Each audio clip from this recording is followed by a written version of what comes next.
at One Mic Show. We are also taking live calls tonight at 202-683-4570 and press star 5 to speak, so please save that number.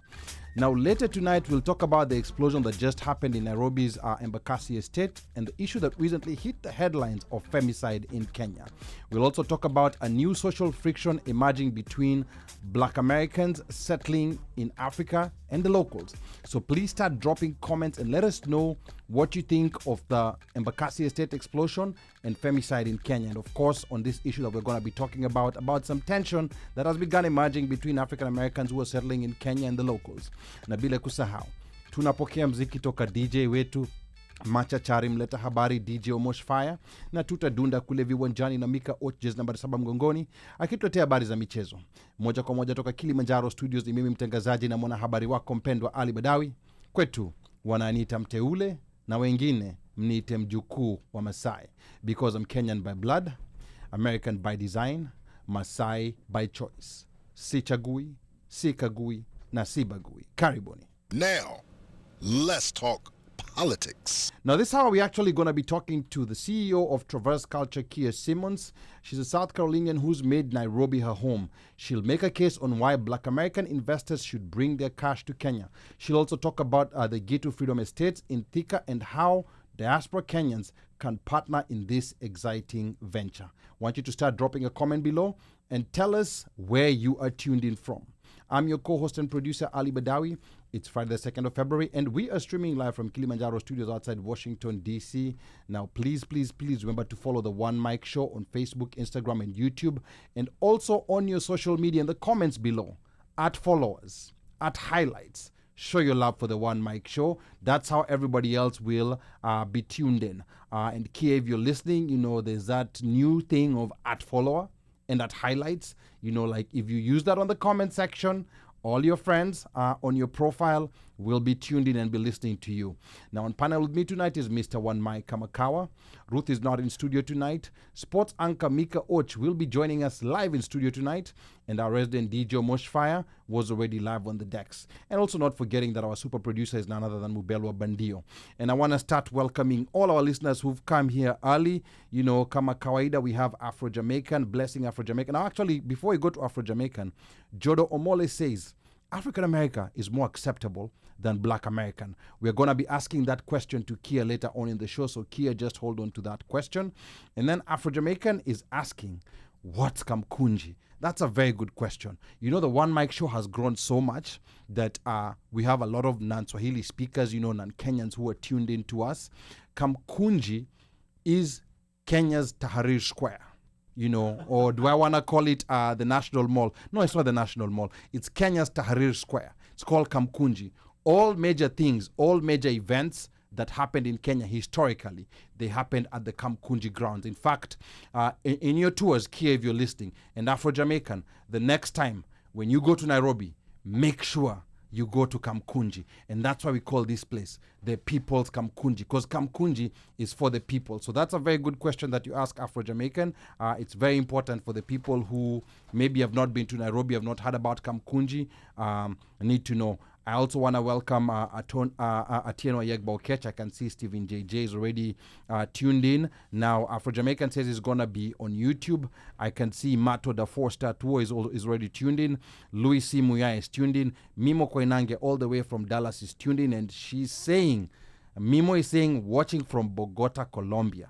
Just up here minding my business. ¿Cómo estás? ¿Todo tranquilo? So people from Bogota, Colombia, people on vacation in Bogota, Colombia are tuned into the One Mic Show. We appreciate, and we appreciate the at followers from Afro-Jamaican. We want everybody else who's tuned in. You know, you see what Afro-Jamaica has done, at followers? Just do that so that we can get everyone else who doesn't know about the One Mic Show, or maybe who's forgotten that the One Mic Show goes live at 8 p.m. every Friday, to tune in. So asanteni sana. Now we're going to go ahead and get started right away because we have a packed show for you tonight.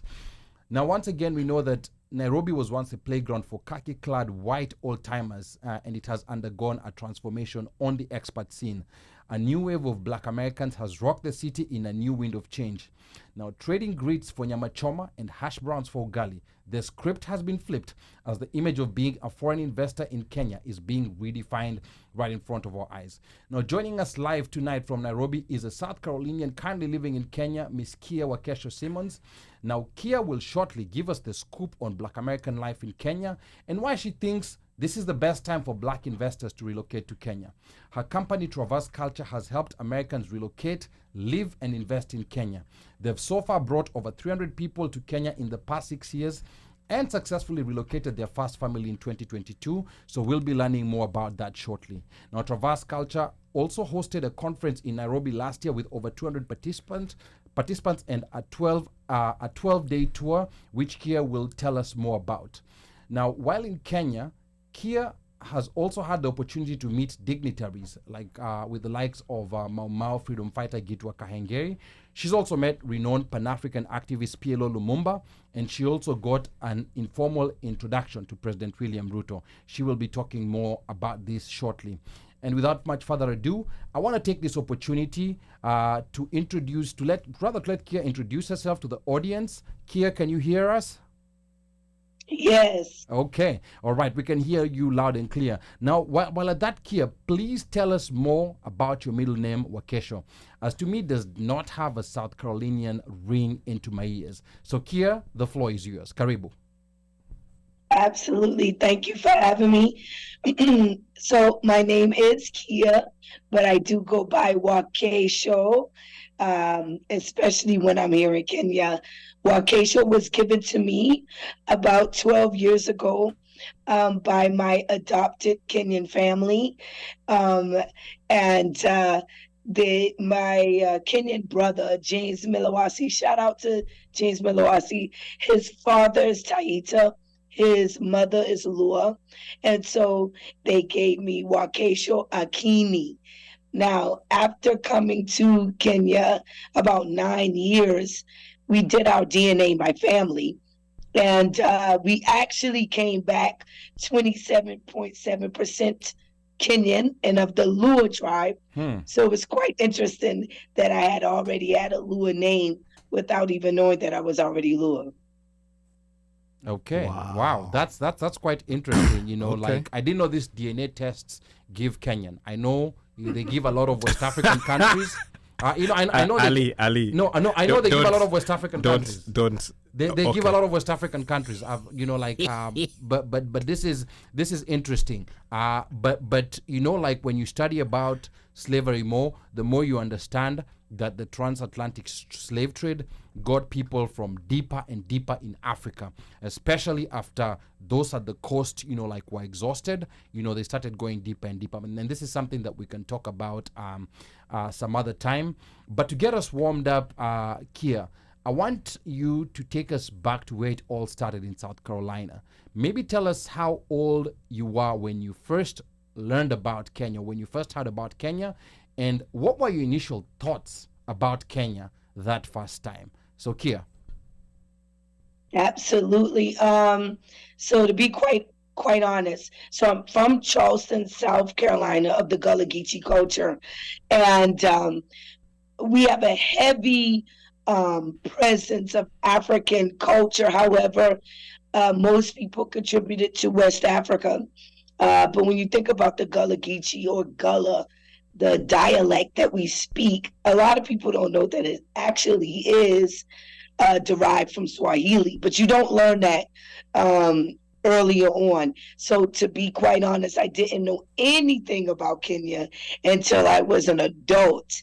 And I was about 28 years old when I went to Afghanistan as a civilian government contractor, and I met my first Kenyan. Now, before that, you know, you meet Nigerians and you meet other people around the world.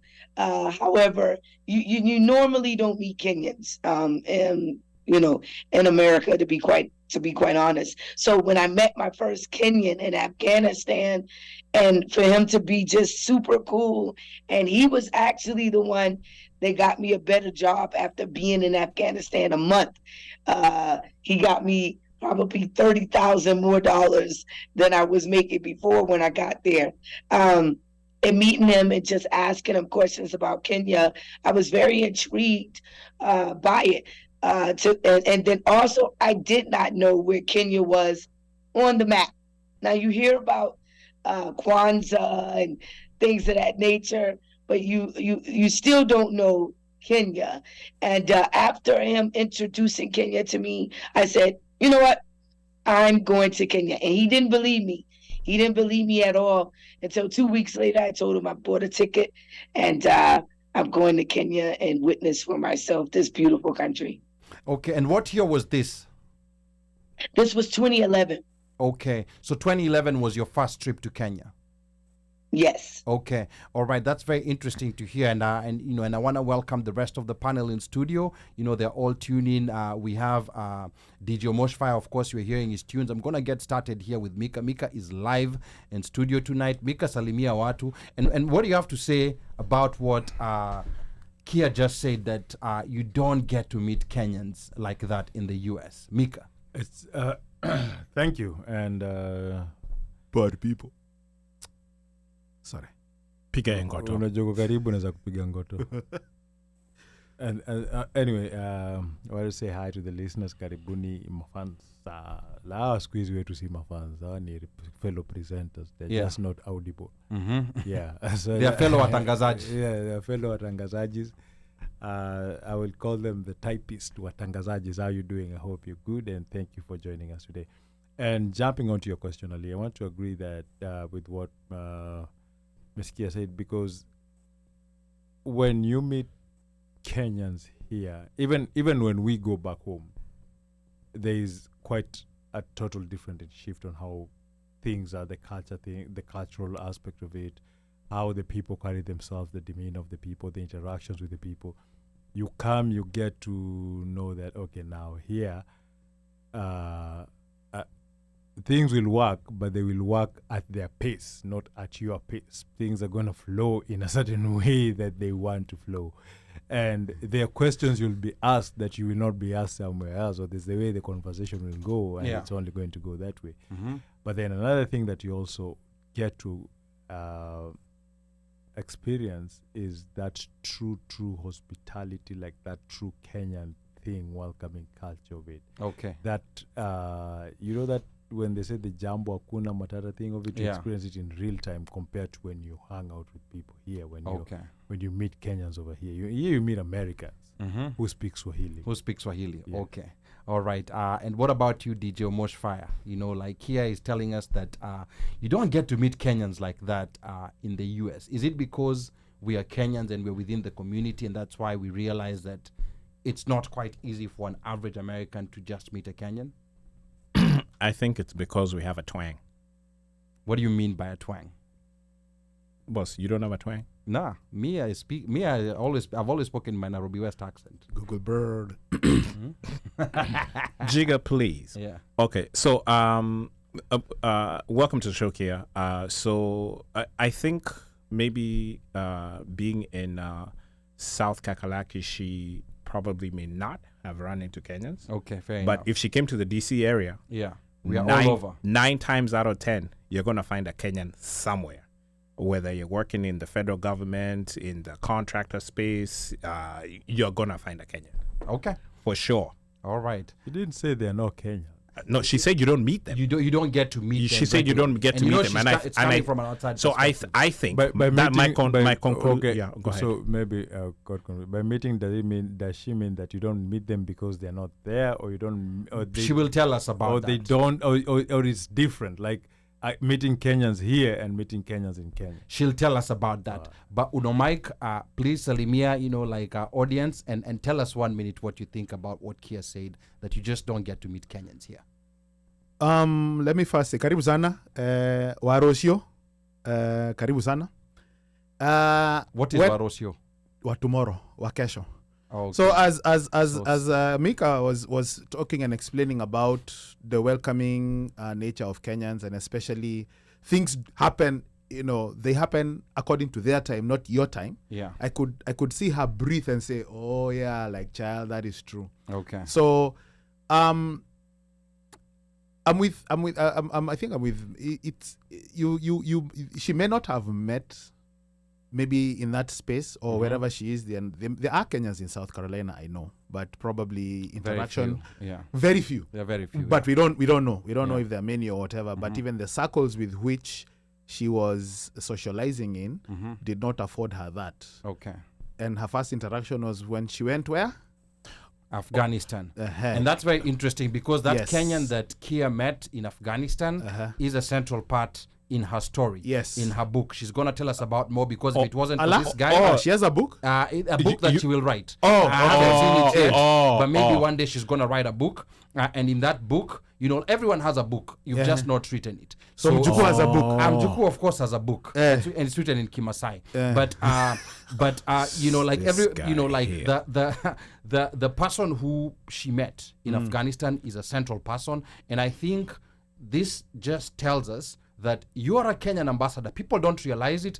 Everywhere you go, in every minor interactions you have, as much as you may take it for granted, it's very important that you take that interaction seriously, because you don't know what it might lead to. Because look at where we are with Kea today, and of course she's going to tell us more about it. Before that, you know, like I want to again thank the listeners who are tuned in. I can see Tabitha and Jerry is already watching. Drew Kimani, thank you so much for, you know, like doing the @followers. So when you do @followers, a lot of other people get to see us. Your friends list will get to know about the One Mic Show. So please, those who are asking, how can we help out the One Mic Show? It's very simple. Just go in the comment section, type @followers, and also just type, just like Mimo, tell us where you're tuned in from, so that also Kea can get to understand that Kenyans are in different parts of the United States. Now, Kea Soze says, that's Afro-Jamaican, says, I just did my DNA. I am awaiting my results. I bet you might be 99% Kenya. If not, then those results are rigged. No, that guy is not Kenya. Then those results are rigged. I can see Esther Mulusa is already tuned in. Indefatigable Wanjeri is tuned in. DJ Chris Rain is also tuned in. Mr. Financial. Mr. Financial Analyst. @followers. Thank you so much. Thank you so much for all that you're doing. Now, I want to come back to you, Kea. Now, before I get to the next question, Kea, I just want you to address what Mika was asking before. What exactly did you mean by you don't get to see Kenyans per se in the U.S.? Kea. So I did an interview on Vibes Radio here. I know you all know them. And they asked me the same question, and they were stunned that I had said that you normally don't meet Kenyans. You really don't. Now, I've lived all over the U.S. So while I am from Charleston, I've lived in Miami. The DMV is my second home in terms of Virginia. I've lived in New York. I've lived, you know, all over. And while there are Kenyans in the United States, I'm not saying that it's not a large population compared to Nigerians or Liberians. I've even met Sierra Leones. And then I was in the U.S. Army for 5.5 years, and I still didn't meet a Kenyan.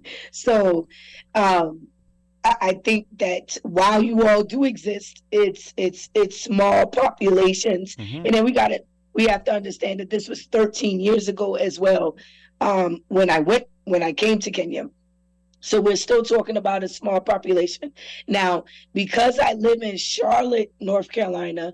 Now, well, I live in Kenya, but my second home now is Charlotte, North Carolina. There's a small population of Kenyans there. I think about maybe 300 or so.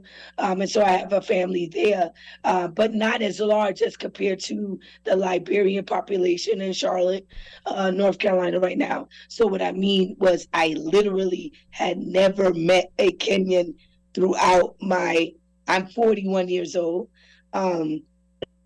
So then I was 28. I had never met a Kenyan before. Okay, all right. Thank you so much, for giving us that breakdown. And when we go back to, I still think that she didn't go to the right places. We'll figure that out as we get I to think it's concentrated areas. Yeah. I'm not saying that Kenyans don't exist, but trust me, there's other African Americans that will echo the same thing that I'm saying. Yeah. See me after class. See me after class. And then, in all honesty, Kenyans tend to think we are much more than we really are here in the US. I've even seen, even Citizen TV has quoted a wrong number that I challenged them and asked them, where did you get that number from? They said there's 1 million Kenyans in the US. So I emailed them and asked, where did you get this number from? You know, there's no 1 million Kenyans in the US. At best, We're not 1.5 million. we might be, at best, we might be 250,000 or between 200 and 250,000. That's the number. That's the number of Kenyans we have. Have you in guys the been US. drinking the same coffee? I mean, Did she you know, send you coffee from you know, Ethiopia or something? Well, Or- this is not based on anecdotes and what people lie to each other in WhatsApp groups. This is based on facts. I've This is seen more than information. I've seen 250,000 people at Las Vegas in the stadium in rugby. Okay, all right. Okay, we are going to discuss which stadium holds 250,000 people. But back to you, Kea. Maybe Chromos. This guy here. Most now back to you, Kea. We know that most Black Americans tend to think, and of course you've given us your background with how you got to know Kenya, but most Black Americans tend to think West Africa when it comes to matters reconnection with Africa because of connections with the tragic transatlantic slave trade. So of all the West African options that may have been sold to you, like throughout your life, what is it that made you skip them all and come all the way to East Africa, to Kenya, just based on this one chance meeting with a Kenyan in Afghanistan? Kea. You all said it brilliantly. It's the hospitality. Till this day, I will say that Kenya is one of the most hospitable countries in the world. And there is no other place like Kenya. Now, just to give you another background of my history, I've been to 45 countries and I've lived in 7 of them. Kenya being one of them now. And I've been to 7 other African countries, including West African countries that I've also done business in. And Kenya by far is still my favorite to do business. While me and her have a very interesting relationship at this moment, I still say that Kenya is the most hospitable country in the world. Okay. Wow. And you talked about an interesting relationship, and from that interesting, I had, like something in quotes, and we're gonna get back to that, like what.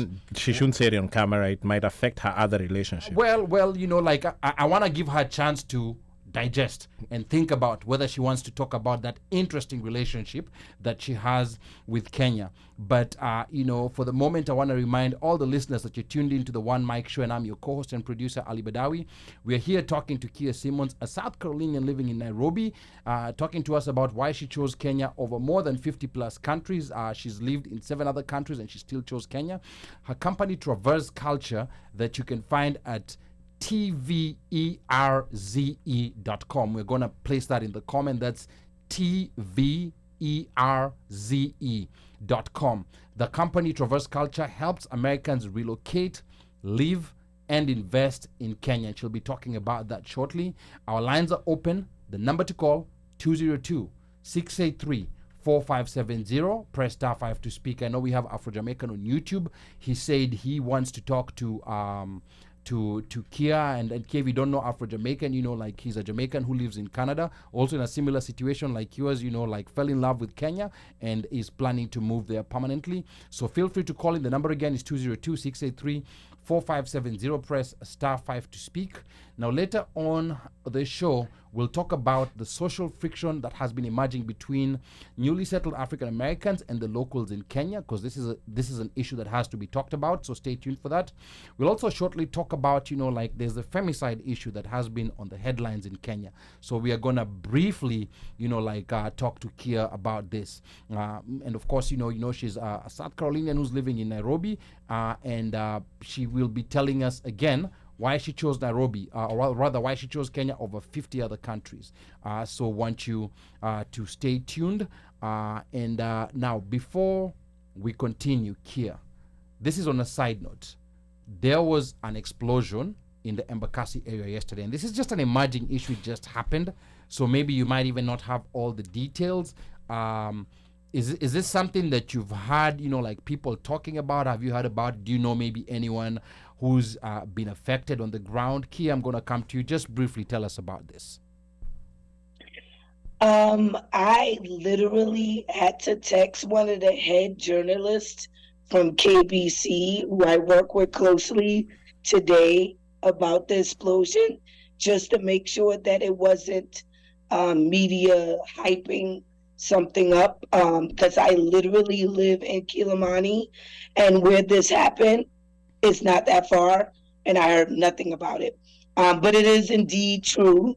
But I didn't hear anything about it, to be quite honest. So my heart goes out to those who did lose family and those who are injured. But I had to ask a journalist to make sure that it was true because I literally live like maybe 15 minutes away from where it happened, and I didn't hear anything about it. But that could just be me. Okay, all right, Asante Sana. Just coming back to the studio briefly, it's something that just happened. I mean, Omosh Fire, I don't know whether you've heard, whether you have any family maybe that lives around the area, or any friends, or just anything that you've heard about this explosion. So the explosion happened in Embakasi, close to Nyayo Estate, which is rather, I guess it's kind of popular for a lot of people who work around probably industrial area, the airport, in the what is it? Is it EPZ zone? EPZ. Yeah, EPZ zone. Export processing zone, yeah. And people who probably commute also from there coming back into town. I just so happen to have a tenant who lives in Nyayo Estate. Okay. And so I saw videos initially of the blast, and then the next day, I guess today, we saw videos of the aftermath, and that thing was not. No, it was no joke. It was no joke. Yeah, it looked like Afghanistan. It looked like Gaza. It did. Like the videos I was seeing, those explosions. It was bad. I mean, there was a car that was actually on the top of one of those roofs. Yeah. And then a lot of the water tanks were blown out. And when you look where, the blast itself happened, or where the fire and all of that, it was like, pretty much everything in that area is black. It's burnt out.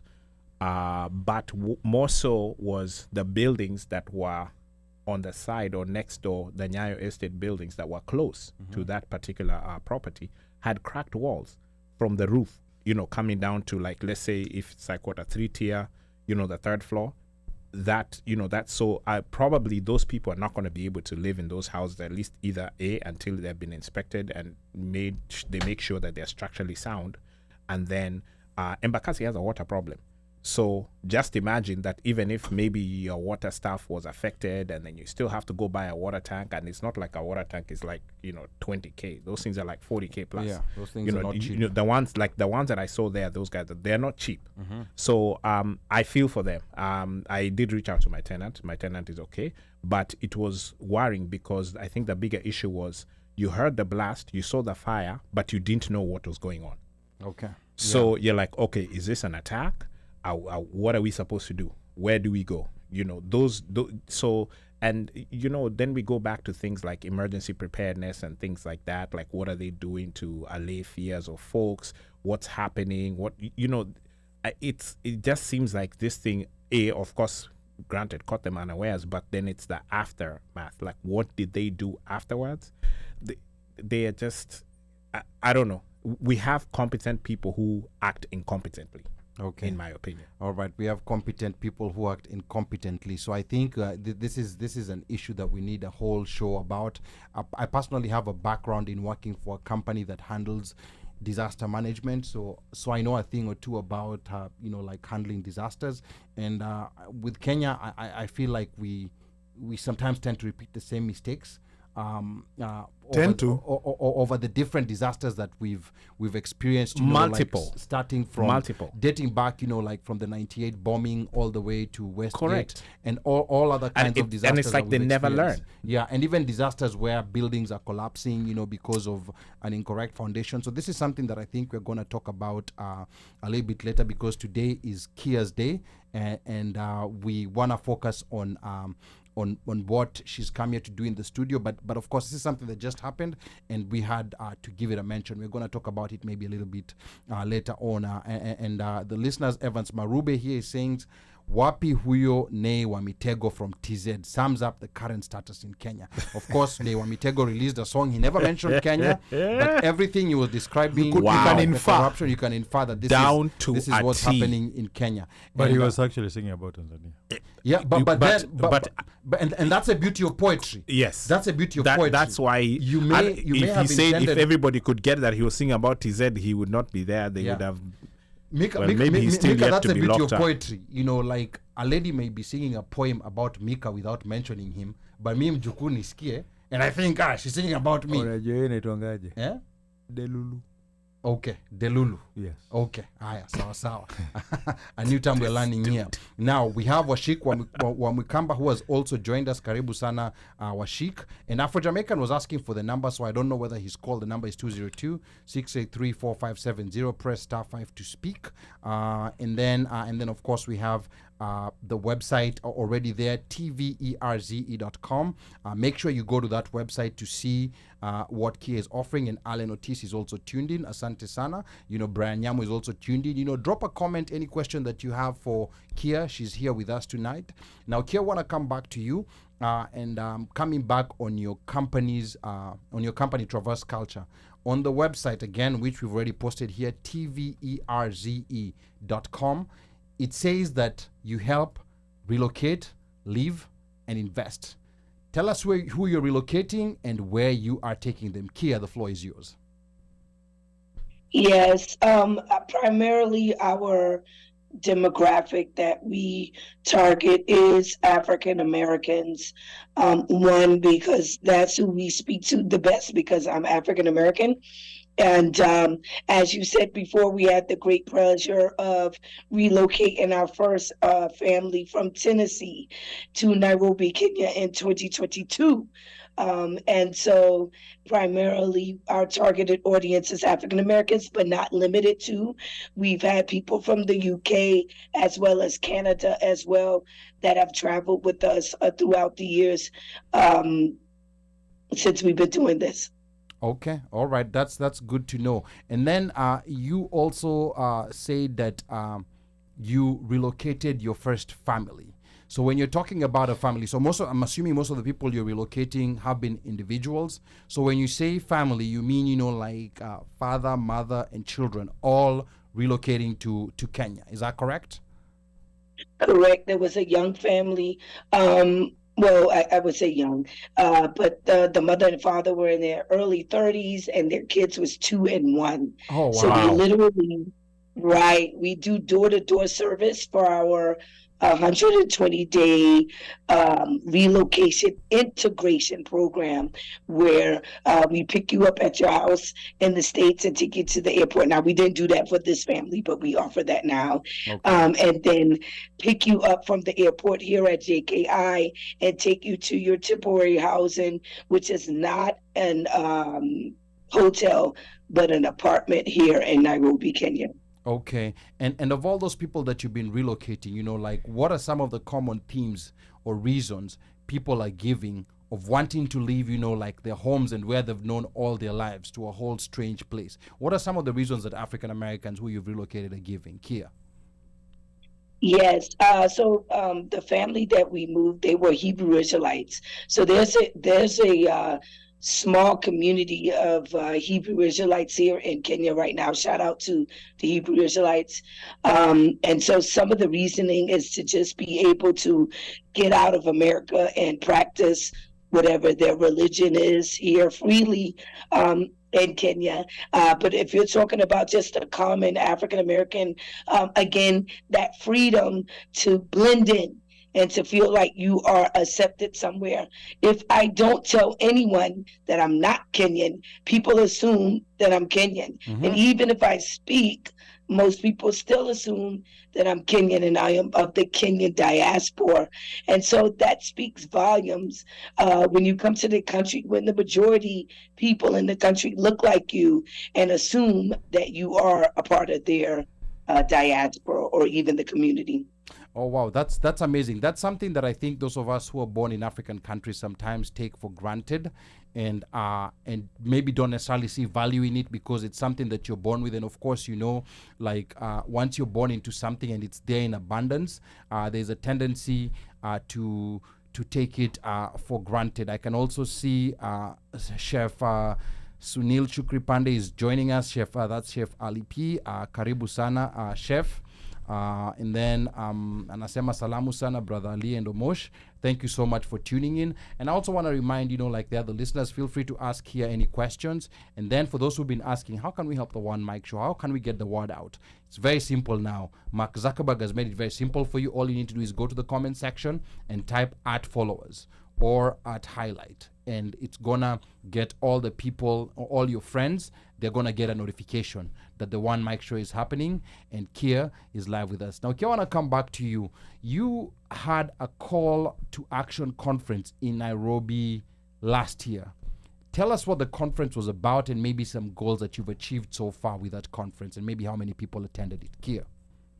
Oh, yeah, absolutely.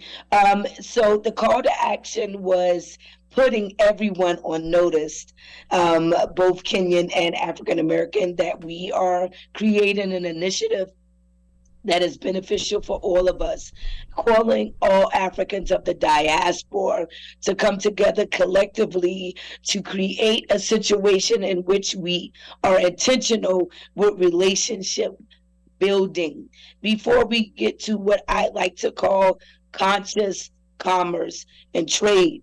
And so the call to action, we had a 7-day and a 12-day tour, and the conference and the fashion show was built into this tour of Kenya, and we had over 200 participants, both African Americans already living here in Kenya, as well as the Caribbean community. Shout out to the Caribbean community here in Kenya, as well as our delegates that we brought from the States to participate in our culture exchange ceremony that was really, really successful because we were able to share our culture similarities.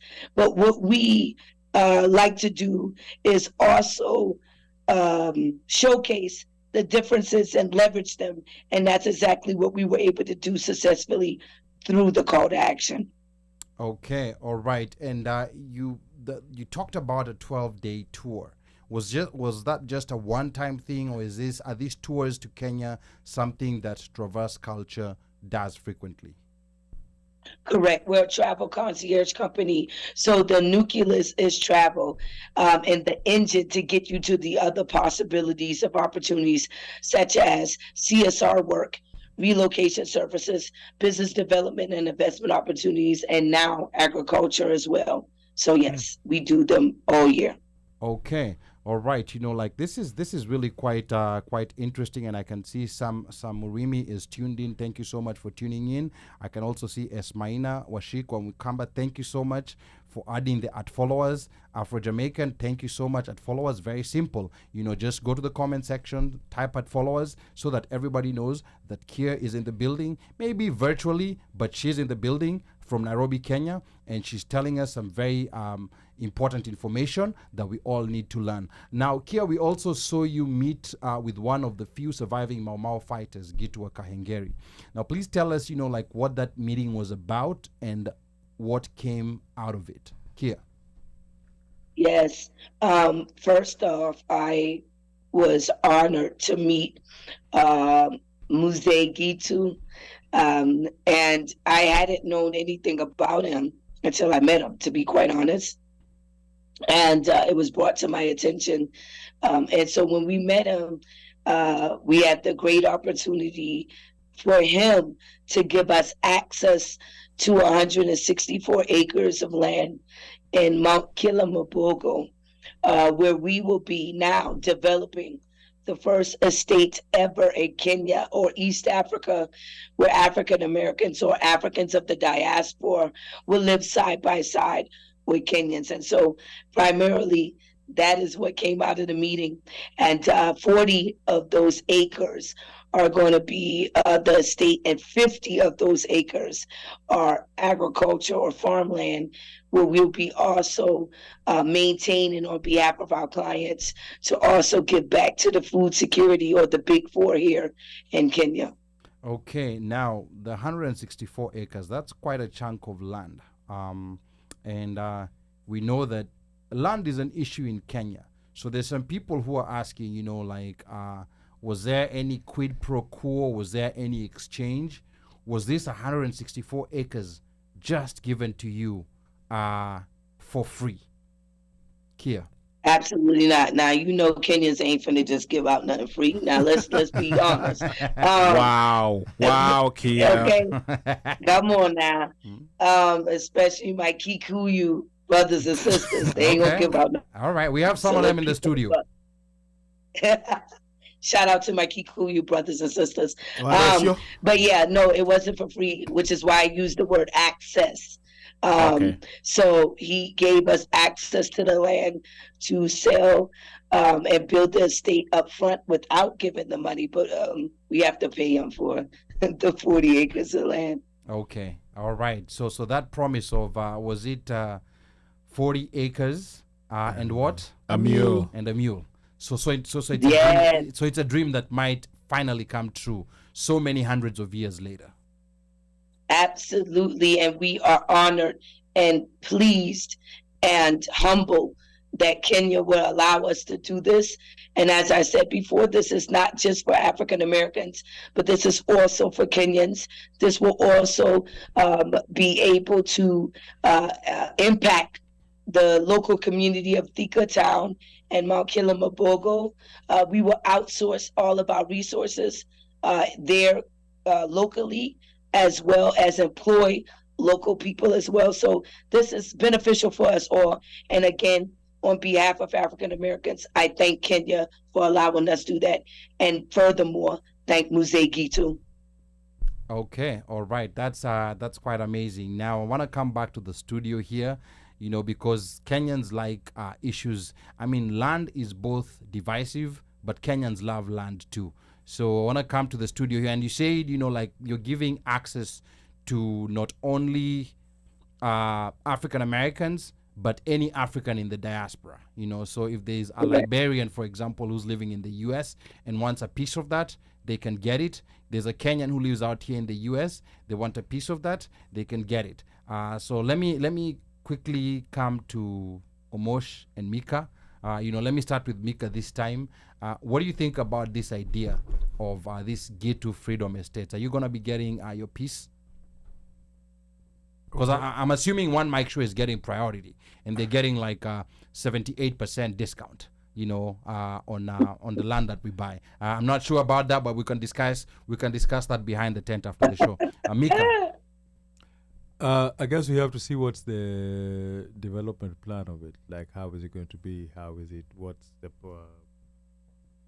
the land ownership? Okay. What's going to happen? Are you just getting a house that you're leasing? Are you buying it for a certain amount of years? Are you buying land when they say they're giving you access to agricultural land? Are they giving you a certain amount of land to farm? Are you farming by yourself? Are you farming with people? So there's some things that we have to get the clarity of that and get to know exactly what's on offer over here. Yeah. All right, we're gonna get back to Kea shortly, and she'll tell us, you know, some of those details. DJ Moshfire, Kafuroti. I think it's a good idea. I think it's a great idea because, how do I put it? I think black people in America have what is it called? Let's just say they want a better place to raise their kids, where they don't have to look over their backs or behind their backs, and everybody is like them and they are treated equally.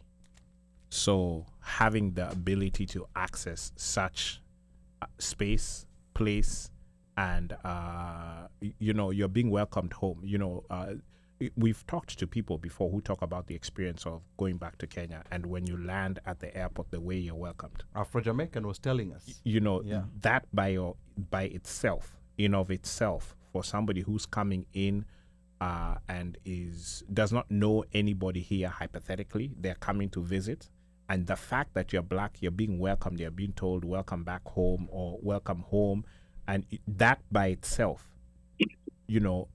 makes you feel welcome enough to the point that you'll say, you know what, I'm gonna pack up everything, get out of the cement factory in New York and move out somewhere in Kenya, and I'll sell my brownstone or whatever it is that I have, my apartment, take the difference in dollars and go and make it over there. And a lot of people are doing that. And so just having the ability or knowing that there's going to be housing available, you can farm if you want to farm.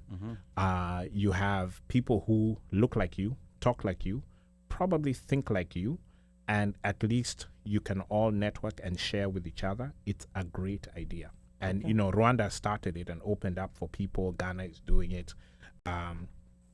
Kenya is on the way. I mean, they just haven't put it in law yet, but they're there. They're on the way. I mean, I'm sure Kea is going to give us some, more insight of what's going on.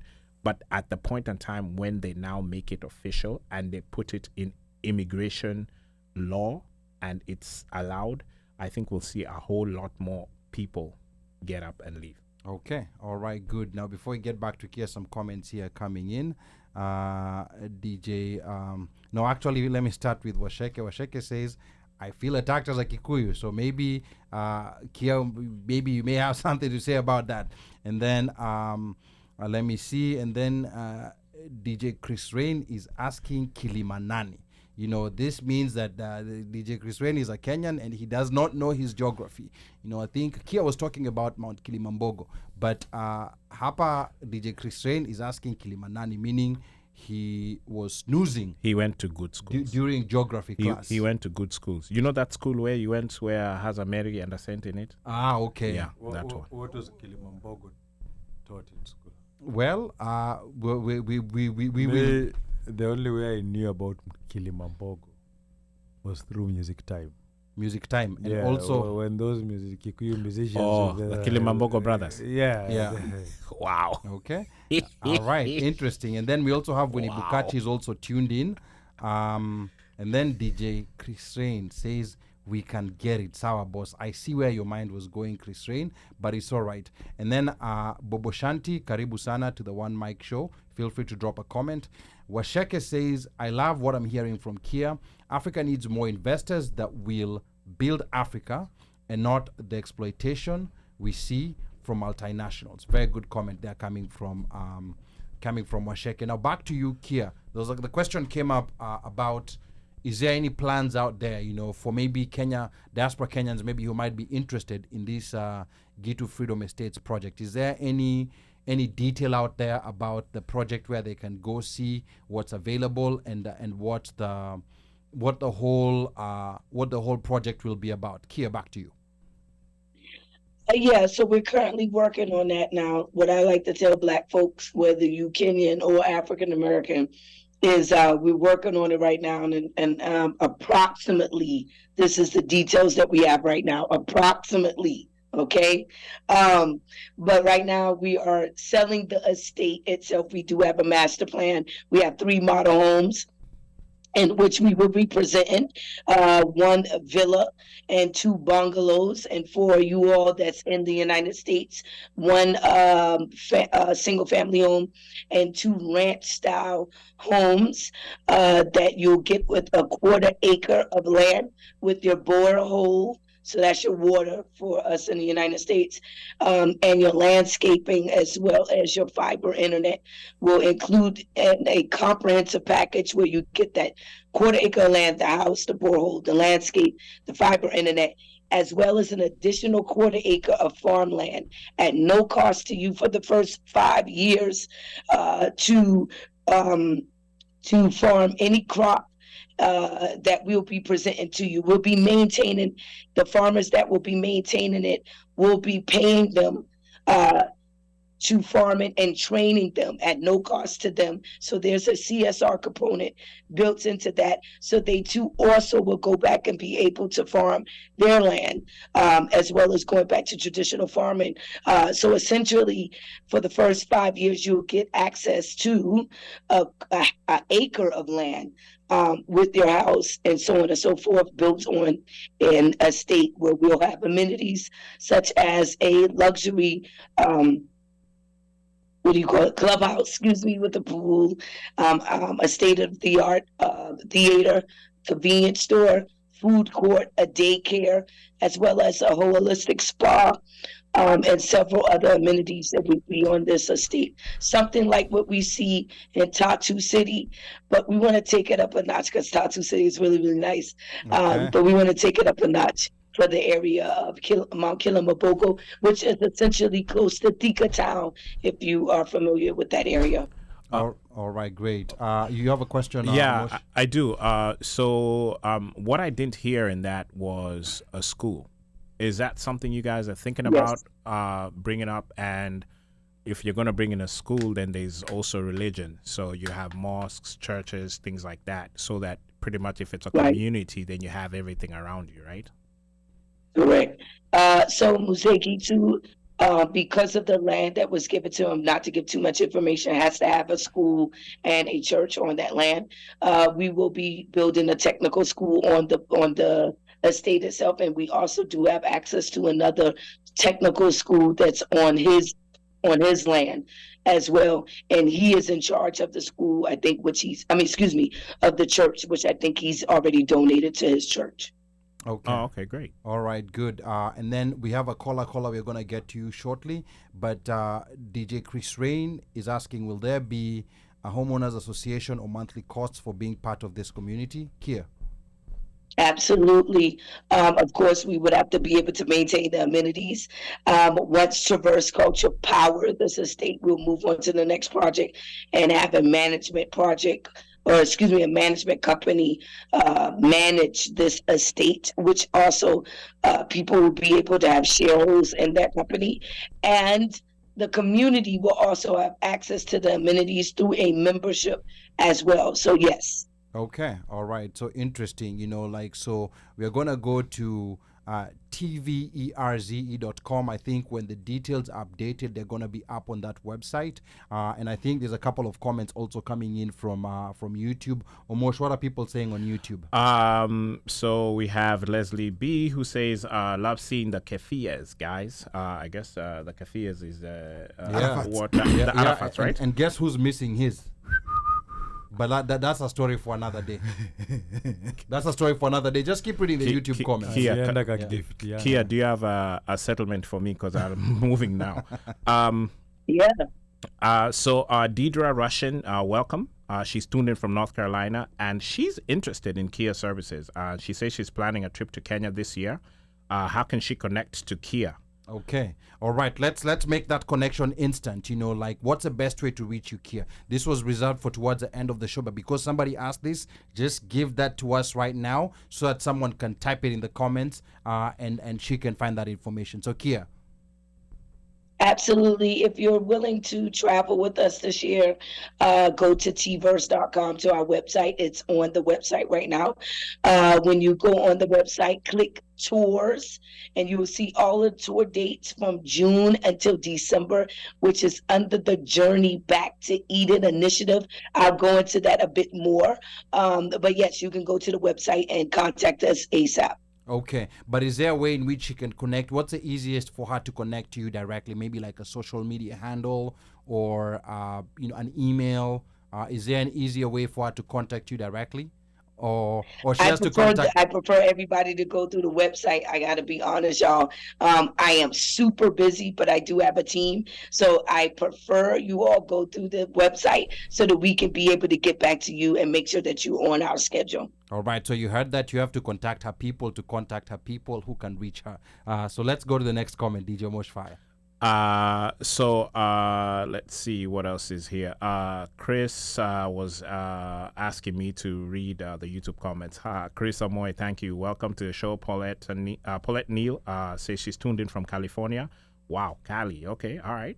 Welcome, Callie. And Chris, I have read your comments. I think that's it for the YouTube. Okay. For Detroit, we'll get back to you. All right, good. Now, right before we get to the caller's been very patient. Udi Madenge is tuned in, and Udi Madenge is asking, can we discuss on the northeastern region? Elaborate that question, Udi, so that we understand what you want to know about the northeastern region. And then DJ Chris Rain says, well explained. And Udi then says, I think that area needs a lot of improvement, and I think he might be referring to the area where the Gitu Freedom Estates will be located. So let's go to the caller and hear what the caller has to say. So caller, welcome to the One Mic Show. Please tell us your name and where you're calling from, and then go ahead and let us know what question you have for Kea. Caller, go ahead. Is the caller still there? Okay, we're gonna try to get the caller. Caller, can you hear us? Okay. All right, we're going to try to reconnect back to the caller. And if you have any questions, feel free to type in the comments. Remember what I said earlier. Those who've been asking, how can we support the One Mic Show? You guys are here every day, like giving us valuable information. How can we support the One Mic Show? Easy. Just go to the comment section, type at followers. At highlight. You can already see a couple of people have done that. DJ Moshfire has done it. I can see Washik did it earlier. And we have a couple of other people who also, Esther Mulusa also did it. Asante Sana, Esther Mulusa. Afro-Jamaican has done it twice. So just feel free to go to the comments, type at followers, and we're gonna, so that everybody knows that Kea is in the building. I want to remind the listeners that you are tuned in to the One Mic Show, and I'm your co-host and producer, Ali Badawi. We're here talking to Kea Simmons, a South Carolinian living in Nairobi, talking about why she chose Kenya over more than 50-plus country. Now, her company, Traverze Culture, that you can find at TVERZE.com, helps Americans relocate, live, and invest in Kenya.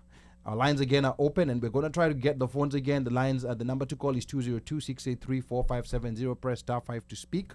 Feel free to call in. Now we're going to get to you, caller. Don't worry.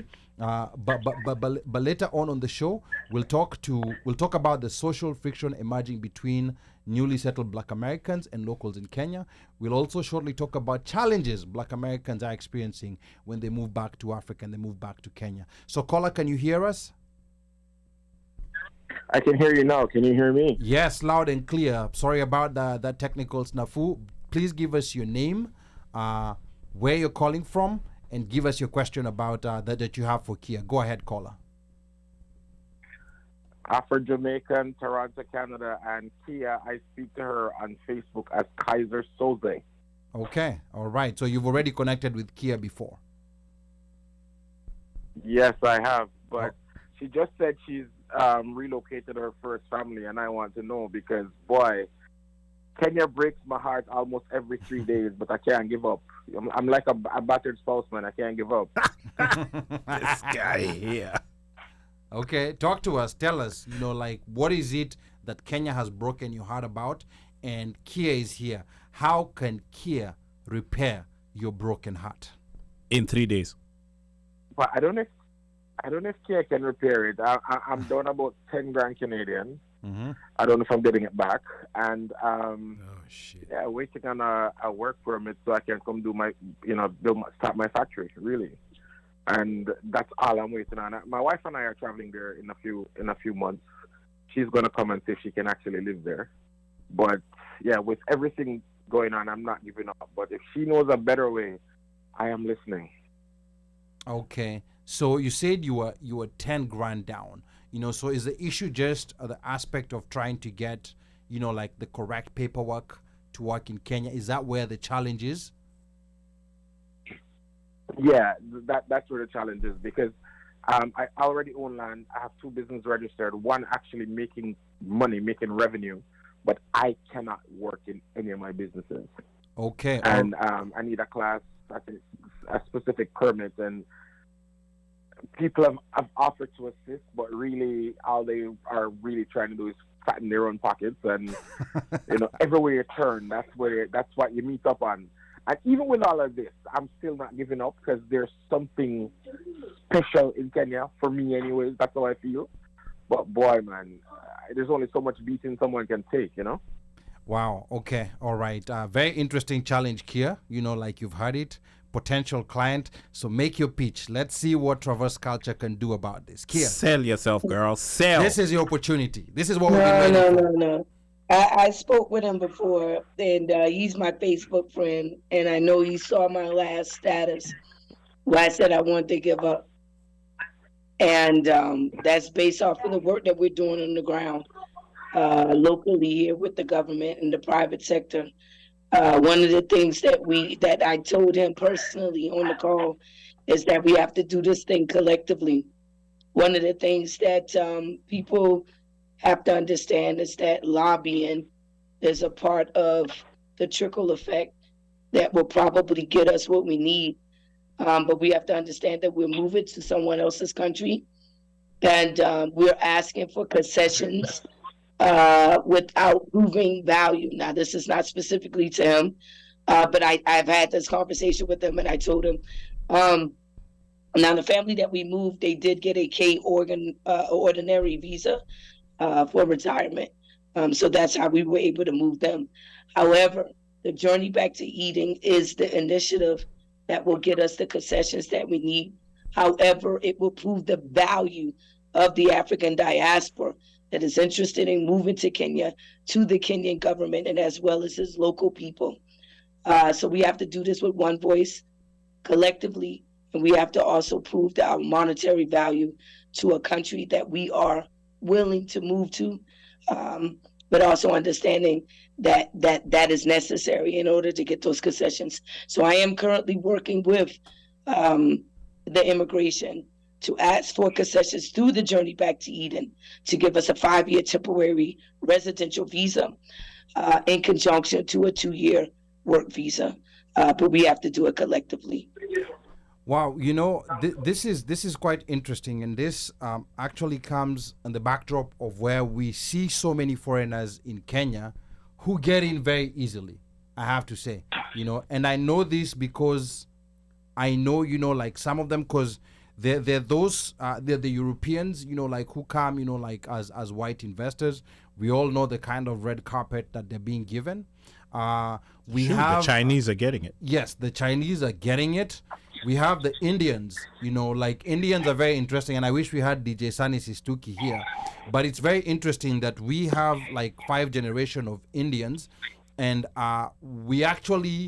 it's easier for them to get into Kenya than it is for black people in the diaspora who want to settle. And I think that's problematic, and I think it's an issue that needs to be resolved legislatively, because immigration, there has to go legislation. I mean, of course, the Department of Immigration does have a few strings they can pull, but I think we need to look at what countries like Rwanda has done and what Ghana has done as a model to Kenyanize it and do it in a way that's convenient for Kenyan and Kenyan people, and that will work for all these diaspora people who are trying to move to Kenya. So Kea, maybe if I come back to you, what is it that you think we need to do? Because those things that you don't want to say, like we can say, we don't have to say that you're the one who told us to say them, but we can say them. Because you see, like even these scarves we're wearing, we're not supposed to be wearing them, but we still wear them. So what is it, what are some things that maybe you'd like to hear that Kenyans in the diaspora do to make some of these immobile parts start moving? Kea. Yeah, so I speak my truth. When I go into the board meetings, I say whatever I want to say, to be quite honest. So I'll say how I feel. And I believe some of the institutions that we are going into partnership, one, the first institution that we'll be signing a partnership, the first African-American company to do so is Ken Invest. And then we are working on our collaboration and partnership with the CS, or the Ministry of Tourism. And then the next one is immigration. And then we have a meeting with a higher up official that I can't say. However, everything that I say on here, I've said in the board meetings. One of the things that I will say is that with the Asian community, over the course of the 5-6 generations, they have proven their economical impact, as well as our Somalian sisters and brothers here. in Kenya, as well as the Chinese, has also proven their economical impact. And so I won't say that we don't have to do that as a part of the diaspora, because one of the things that I've noticed here, coming here, we are not on Kenya radar in terms of African Americans. So let's just keep it all the way 100. When I go into the board meetings, we are the only company in Kenya that is speaking about what our version of the year return, which we have coined the journey back to Eden, and then the call to action. And so these are new conversations. There's a very small population of African Americans here, and even Caribbean people here. And so Kenya is getting to know us piece by piece. And so I will say that in the defense of Kenya, because I do have my issues with some of the policies and some of the thought process, but in the defense of the Kenyan government and the Kenyan private sector, this is a new nuance. And so relationship building is imperative. Education is imperative, as well as, again, coming to the table with a certain level of value that is impactful to the economy, as well as beneficial to the diaspora. And so that would be my response right now. But the Kenyan government absolutely know who I am and how I feel, and I say what I mean, what my thoughts are in these board meetings. Okay, thank you so much, Uno Mike. What I wanted to ask, because I know Kaiser Soze, are you still there? I'm here. Okay. I know he Kaiser has been talking about putting up a petition for if for someone like, let's say now Kea, who there's the right of it's more like a right of return, and to be accepted. Right. Yes. And I think you've set up a petition. Last I checked. Yeah, we have a petition. Yes. And I wanted you to comment on that, and then maybe Kea can also chime in. We have a petition, but I'm going to be honest with you. I don't think they care. I sent 45 emails to the African Union. 45, 37 of them bounced. The email addresses are no good. So it's almost as if it's a joke. I've reached out to the AU offices in New York City. Again, it's a joke. I was willing to take the petition myself to Addis in Ethiopia and hand it in. I've sent tons of requests to make an appointment to come and hand deliver it. Nobody responds. I really don't think they care. This whole thing about the diaspora is the sixth region. It's all for show. From my experience dealing with them, it's all for show and it's all for talk. I just did my DNA, and I'm telling you, if I am 1/8 Sierra Leonean, you better believe I'm going to open a factory there. You better believe it, because they're serious. They are serious. Other countries are not serious. Ghana isn't even serious. If you try to get the right of abode in Ghana, I know you had a gentleman on your show. If you know the steps you have to jump through, I am coming to Canada. I did everything online to apply for my visa to come to Canada, and I came here without paying any bribes, or sorry, let me not say bribes. Let me say facilitation fees. You pay one. Canada has a visa. Canada has a visa right now, which is called a owner-operator visa, which you can come and open a business at a certain provinces in Canada. There is no preset limit for your investment. They are serious. I just think there has been a concerted effort to keep people of our complexion away from the continent, because all these countries have the same rules, with the exception of probably Sierra Leone and Rwanda. They all have the same rules. And where does those rules come from? So while I'm here, I'm still very passionate, but I'm telling you, I have invested $30,000 in Kenya buying land. I have a company in Kenya. What more do I need to show you that I'm serious?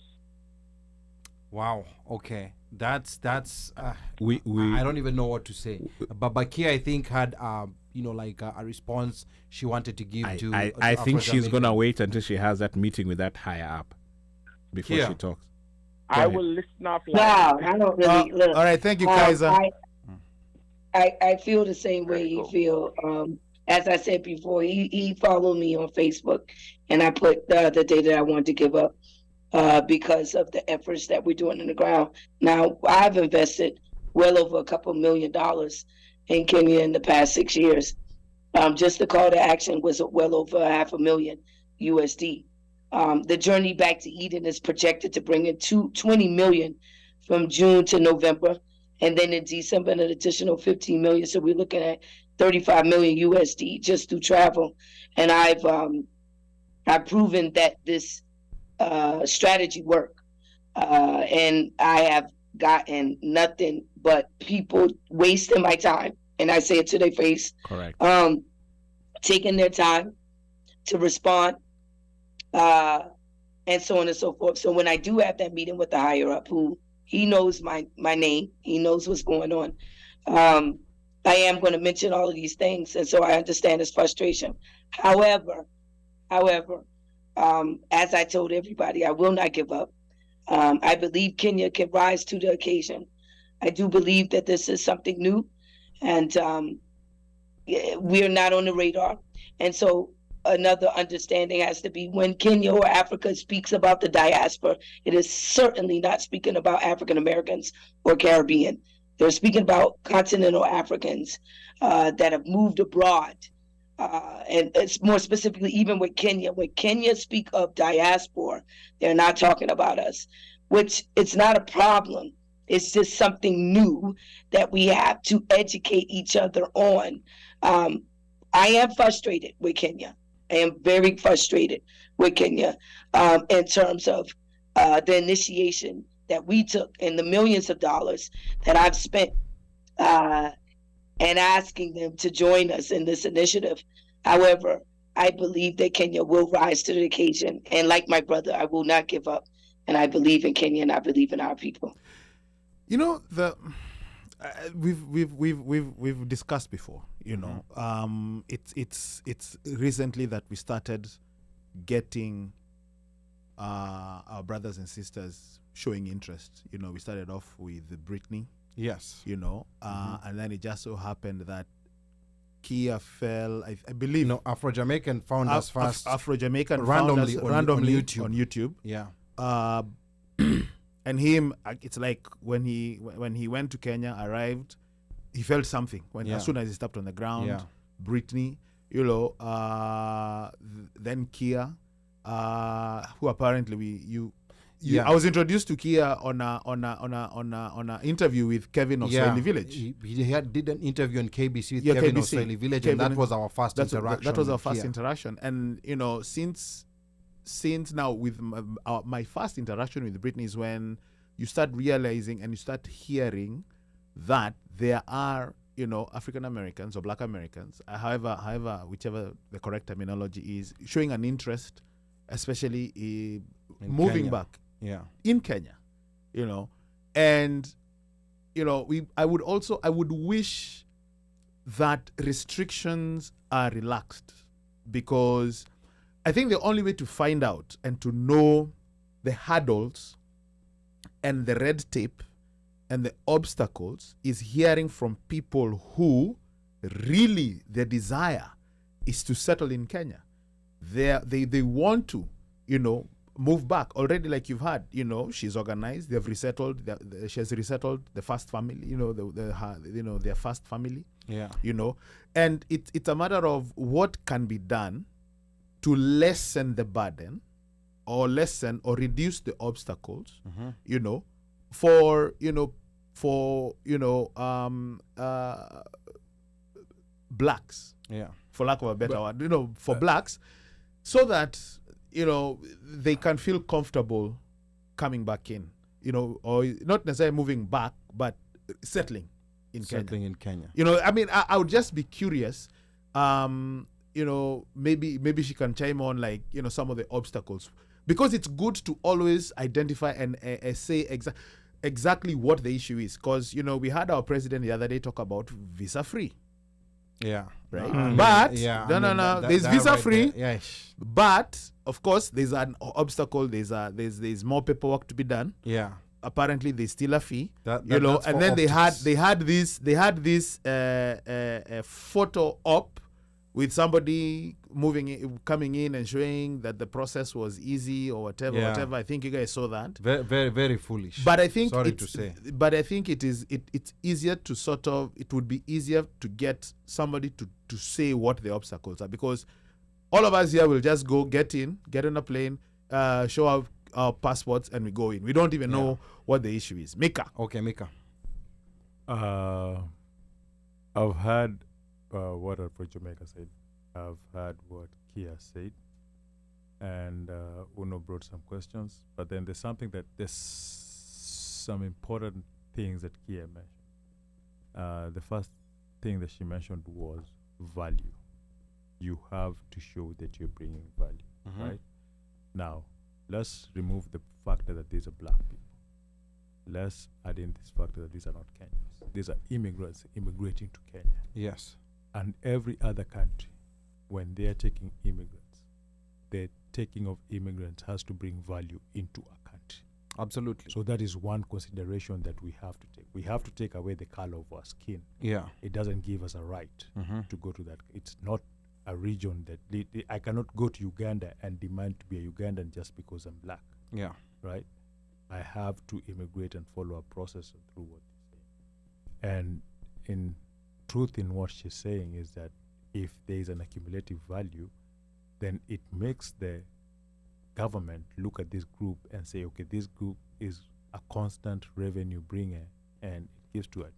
Now, if we turn around and they look at diaspora, and when, as she said, when they look at diaspora and how they look at us, our value is the remittance that we send home, that money that we send home, right? Yes.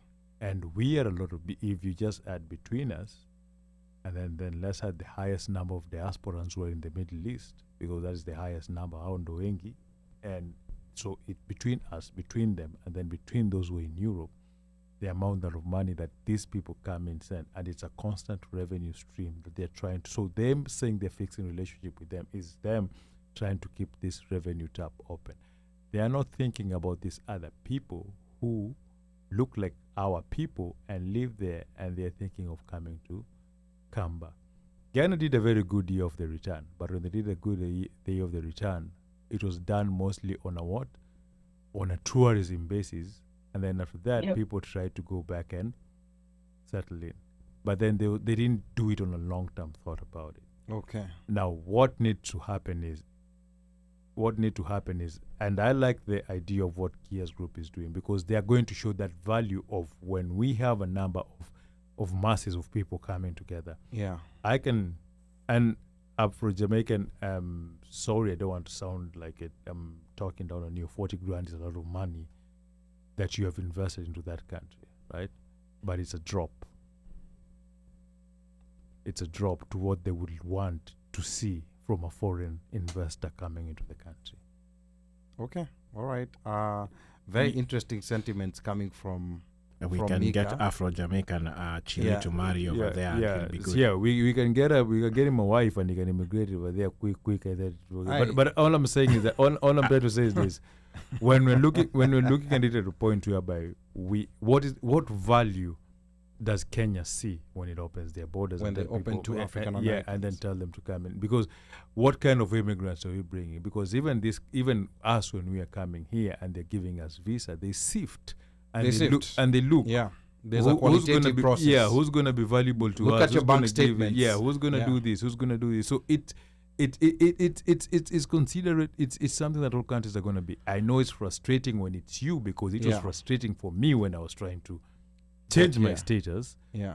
And all of us who came here and tried to change this. I will not talk about change of status. It was Let's just say some chaps used to look for me. Yeah, you see, it was frustrating for us. So it's the same way. What we felt when we were doing it is what Afro-Jamaican is feeling right now. But then at the end of the day, once you realize that it's not about you, it's You should look at the bigger picture. At the bigger picture. Okay. So for me, I like the idea of what Kea is doing. And Afro-Jamaican, and if I were you and your the people you write the petition with, your friends, you have a group of people who you guys work together, who do your things together, I will say use your your numbers. Network. Yeah. You know, use your Your numbers. net worth. Okay. Yeah, attack it as a group of, attack it as a, like show your attack value. as a group. Yeah. Yeah. And I can assure you, whatever that they're doing goes successfully, and then another one, and then they do a second round. Phase 2. It will be the government that will be coming here to Okay. beg people to go there. Wow. But I very, wanted- powerful. I wanted to say, let me yeah. just add this. I think when Mika says your value, show your value. For me, the lens I'm looking at it through at is with Kenya. Show us your value. What are you going to, what are you giving us? At the end of the day, bottom line is Yeah, money. it's money. No, I understand. Loose. Yeah, but how are you gonna help? How can I help you?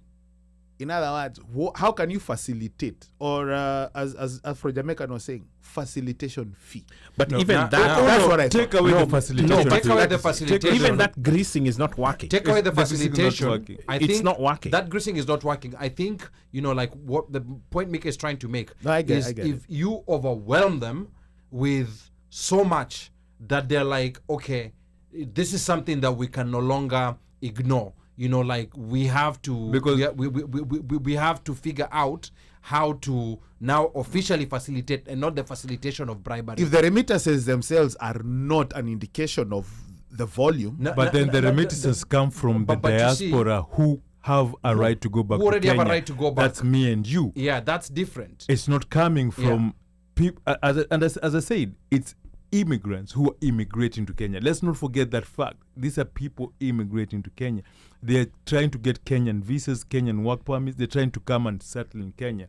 So before a country decides to hike up its population and say that we are bringing other people, they want to see the value of those people Yeah. they're bringing in. And I think before we go back to Kea, I think the other thing that the government also needs to look at, there's of course that value, and that of course will come when there's an overwhelming force of people showing that they're serious and they want to invest. But at the same time, I think also it's important for the government to look at it. This is a very unique group, even when you're comparing them to the rest, the Indians, the Europeans, and the rest. It's a very unique group in the sense these other ones are coming, it's harvest time. They're coming to harvest and take it back where they came from. This group is unique because they not only do they want to invest, but they're not looking back. There's issues they've been experiencing in America. They actually are rooting for Africa. So this is a very unique group in the sense that not only will they be creating, like these businesses, but they have an incentive to want a Chinese person, the grandson of Kwai Chang Cain. He doesn't have any incentive to want Kenya to progress.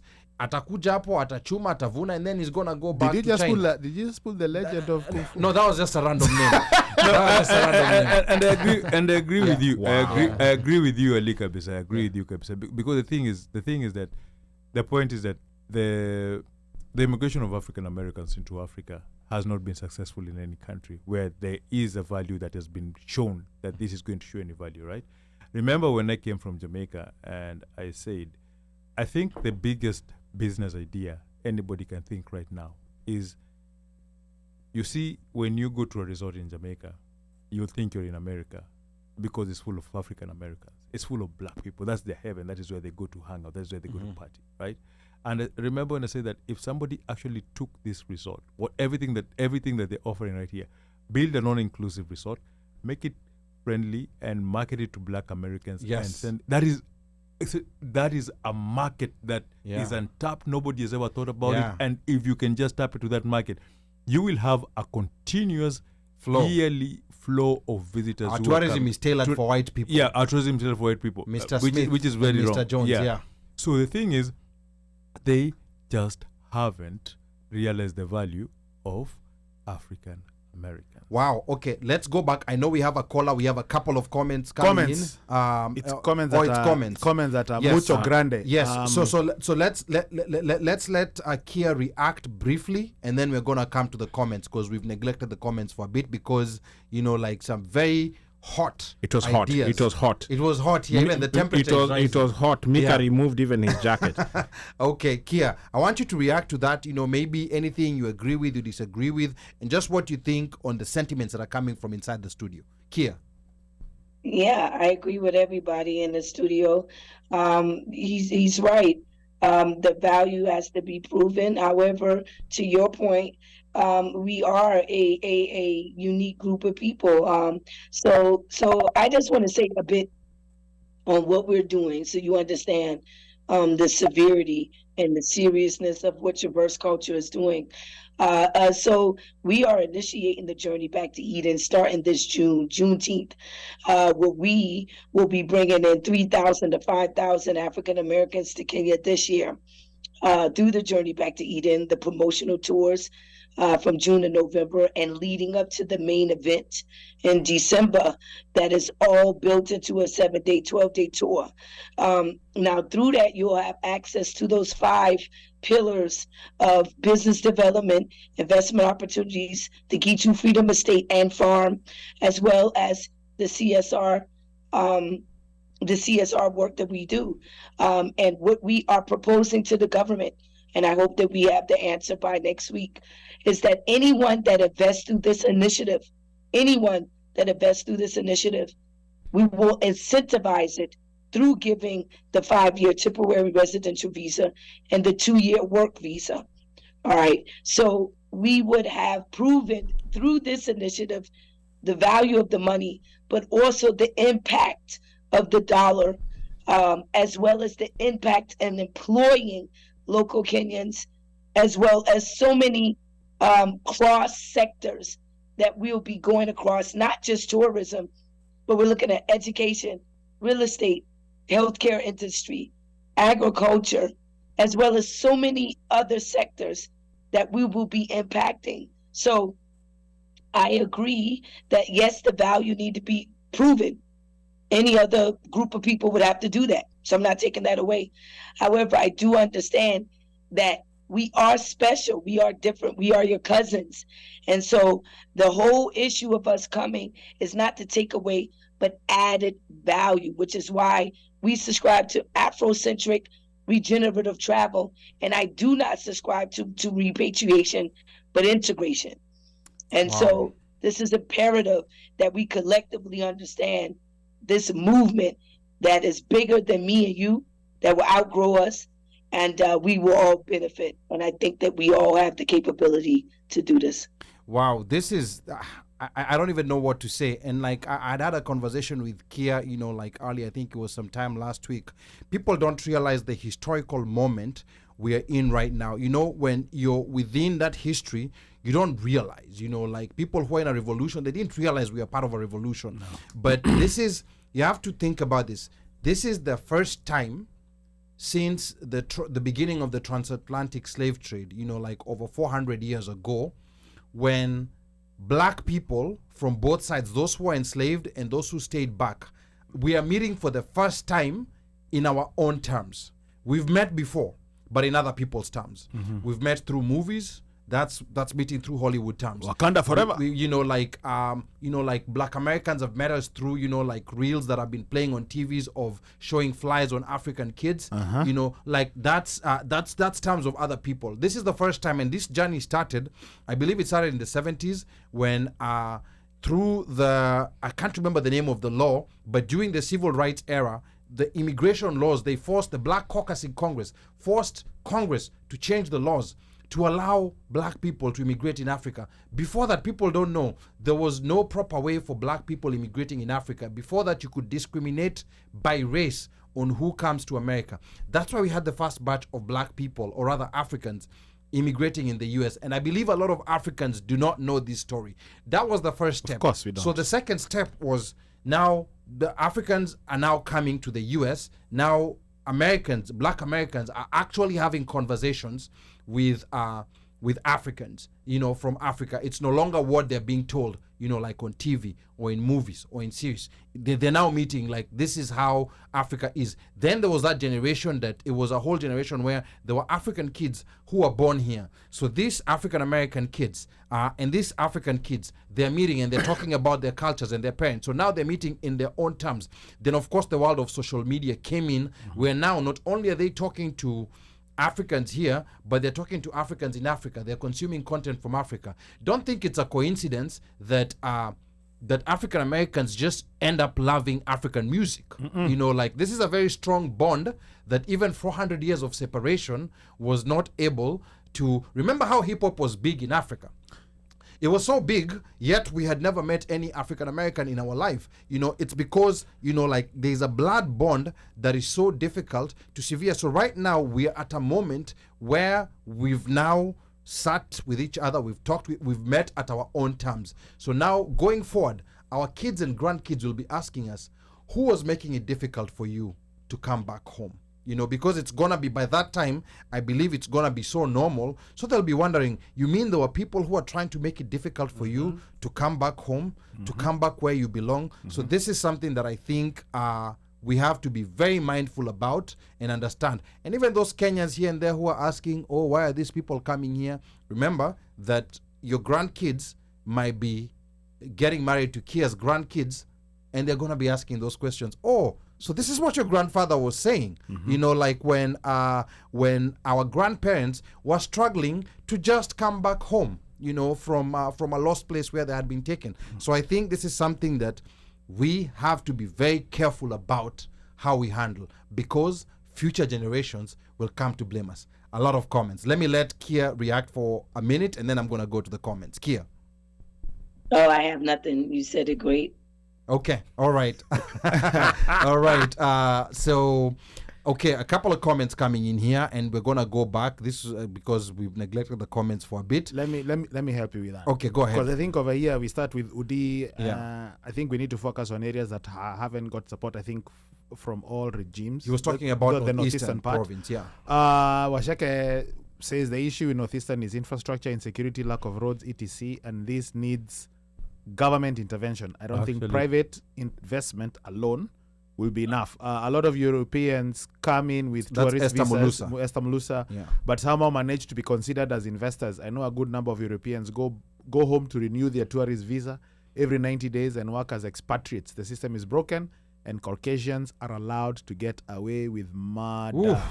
Udi says, Ali, you raised a good point, because what of our kids, they are treated second class just because they are foreign born. And we're already seeing that here, like to Kenyans who are born here, we're seeing how they get treated in the embassies and when they try to go get their documents. So, so this is another issue. So it's coming home. Yeah. Esther Mulusa says in the UK or the US, you cannot legally work on a tourist visa. Oh, definitely. Oh, yeah, we definitely know that. Evans Marube says, Kea seems to understand Kenyan dynamics. Ako power, ako bottom-up theory. She's street smart. Kea huwezi mgonga. Okay, that one they'll translate for you what that is. Yeah. Why do we need to meet with higher ups? That's a question for you, Kea from Udi. DJ Christian Rain Digital, aka the financial analyst, says sounds like one of situation that should be addressed in a different forum. Wondering how this correlates with Kea. I'm not sure what that exactly. Remind us. Yeah. I think I'm going to get Afro-Jamaican. Oh, okay. Has Kea reached out to the American embassy for assistance? Achuna Pacho. Yeah. And I think this is pertaining the frustration she's going through. Then Philarum says, Happy New Year, the one Mike show. Mkofiti gathe, tuko fiti, tuko gangari, tuko solid. And Kaiser Soze over here says, but they are asking for bribes. And I think this is pertaining to alluding to what Mika mentioned. And Esther Mulusa says, Kenyan citizenship is one of the hardest one to get. In Kenya, marriage and birth are not guarantees for citizenship. US citizenship is a walk in the park. That's very true. Evans Marube says, Bangladesh on landing get citizenship. Makonde tribe from Mozambique took 50 years to get IDs. I think this is the same thing as Ali trying to get an ID. And by the way, Sisi, we've lived longer than all those people who claim to be authentic Kenyans. We've lived longer on that land, but that's a story for another episode. And Washeke says here, we still think YouTube people have more money. That's why we don't market to African Americans or even the African/Kenyan diaspora. Udi says, Ali, let me correct you. It was the Black Panther. Gani you hapo? Hey, he's correcting you. Your Wakanda. 70s when you ask about. Oh, okay. Yeah, Black Panther. Yeah. So, yeah, those are the comments. And thank you very much, commentators. What did you call them, Mika? Wapenzi wa commentators. No, they're presenters like us, but they are typing. They type. Yeah. the typists or commentators. And sometimes they're ahead of the teacher. Like they read 3 chapters ahead. Okay. And they're already asking the questions we're meant to ask later on in the show. Uko making noise, which is allowed. Yes. Okay, so some good comments coming in. Any comments on YouTube? Yeah, let me find the comments on you. So the one of them was about somebody who was actually asking about starting her company in Kenya. So this is Leslie Hillstocks. She said basically, wow, she has a lot. She says, I'm currently starting a business in Kenya. My question is, can I operate in Kenya with my corporation in California? No. And I will send this one to Kea. Kea, do you any idea? Yeah, there's 2 ways to operate a business in Kenya. You can expand your current business from the U.S., but you have to invest at least $100K to get the investment visa here. The other option, which we use, which is legal, is to open up as an entirely different entity, which would be a Kenyan entity separate from the U.S. entity here in Kenya at a cost of whatever company you're using. We offer those services. You can go to tverse.com, go to our services, and click the business hub, become a member, and have access to our business package and incorporate your businesses here in Kenya. Okay, all right. So more from Leslie Hillstocks. So I guess her question is in relation to the investment. She's like, why do we have to prove a value to Africa when essentially Africa is our home? It is not our fault as an African American. We were dislodged because of slavery from our roots. Wow. Yeah. Kea, do you want to go on that or you going to pass? Yeah, I do. While I do understand what she's saying, and I've been there, done that, and understand. I totally understand. So I don't want to be insensitive to the comment. But again, we have to understand and deal with Africa where it is. And when we speak of Africa, Africa is not a country, it's a continent. It's very diverse. And so since we're speaking about Kenya, let's talk about Kenya. Again, we're dealing with a country that is not aware of who we are as a group of people. And again, this is a new nuances. I know that this sounds crazy to us in America because we create our own romantic relationship with Africa in our own brain and our own echo chambers in the United States. But when you arrive here, when you're on the ground and you're doing the work, you realize that our brothers and sisters here, or like how I like to say, our cousins, because we're more than 400 years disconnected, but we're more like 700 years. We are initiating a relationship that they are not aware that we are even interested in initiating. And so we have to deal with reality in real time. So yeah, I think it is valid that we do need to prove our value. It doesn't take any sweat off our back to do so. Black people need to know that if it is anything that you need, we need to stop begging for it and prove it through the value that we can do this collectively. So let's just do it. Okay. So one more. Okay. Same Leslie. Leslie got questions. So her comment is that she was just in Kenya in December and she's trying to employ Kenyans through her business venture, but she's facing much more adversity than the Chinese, Indians, the Europeans, etc. And she's like, why? Help me, somebody. Kea, this is when you advertise your services and you pay me a cut. Exactly. It's another thing that I've noticed here. There are African Americans that come in and know we provide a service, yet they will do it on their own. not knowing the business culture of Kenya, not knowing the political culture, social awareness, or anything about the country. So what I would say is, while if you do not want to use my services, we do provide those services to help you hire, because I have a local company here that's called Traverze Culture Africa. We have a local office. I employ Kenyans, and we've also initiated an internship program where we support the community of Kibra. I would say find people you trust. If there is an organization on the ground that is already doing the work, connect with that organization.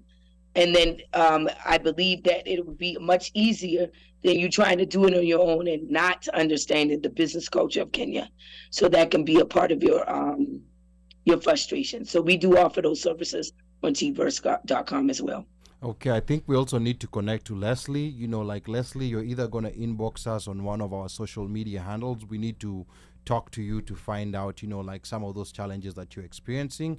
And of course, I think it would be best for all the people who are trying to move to Kenya, all the African Americans who are trying to move to Kenya, to somewhat connect, because I can sense, I can feel, you know, like a disconnection, you know, like everybody wants to come and reinvent the wheel, you know, like from ground up. Kind of something similar that Kenyans sometimes we were experiencing when we're coming here, only to realize that the communities that move forward are those that move together. We still do, though. Yes, we still have that let's issue. be honest. We still have that issue. So I think we just need to learn from mistakes, or maybe the African Americans can learn from the mistakes that we've made. And even if, you know, like there's, you know, like some personal, you know, like rivalries state by state, you know, Crips or Bloods or whatever differences you have. It's Kenyans in Baltimore with their T-shirts. Yeah, but I'm saying you better slow down, Kimosabi. I'm sorry. Yeah, but I'm saying for African Americans, they need to understand that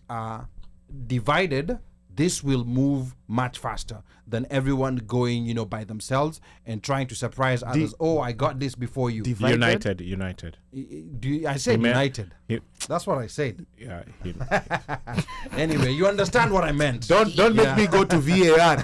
But yeah. But anyway, you know, like things been getting hot here, and Udi says, I know that if Kea, I don't know if Kea is a reggae or hip hop fan, but Nas and Damian Marley had to get an album, and yes, I do remember that album.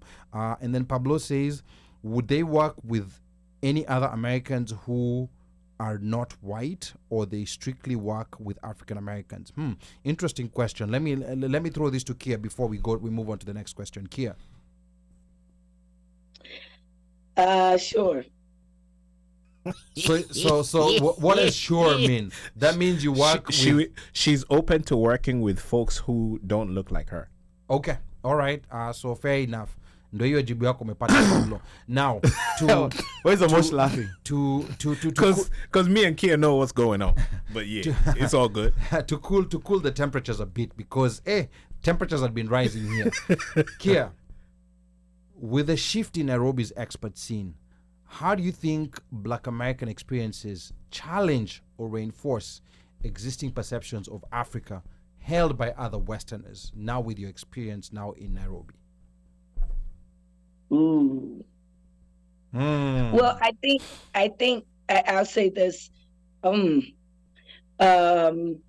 Most African Americans that I know that have come to Kenya, again, we've created a notion in our brain of what we think Africa is, because again, in America, Africa is a country. Okay, so Kenya is a city in the country.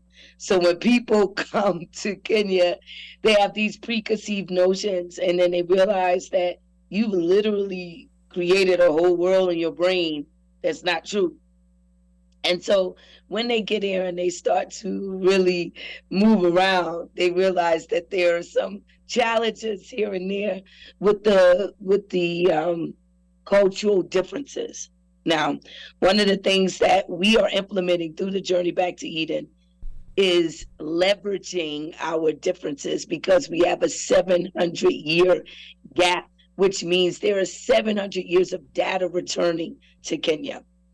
And so instead of us ignoring our differences, I believe the solution, or one of the solutions, is leveraging the differences to our advantage. And so I guess that would be the answer to the question. I'm not sure And how would that practically look? Like maybe give an example, leveraging the differences to our advantage. How would that practically look? Sure. We started it with the call to action. At the conference, we did a culture exchange ceremony. And what that looked like is we had a series of questions and a panel of 6 people, 3 representing Kenya, 3 different tribes of Kenya. I believe we had the Kikuyu, Luya, and Kisi. Then we had 3 representation of African Americans coming from the South, the Midwest, and I believe the Western part of the United States. We had a series of questions to go over where we have culture exchange based off of language, culture, dance, food, initiation processes, religion, and spirituality. And I believe that was it.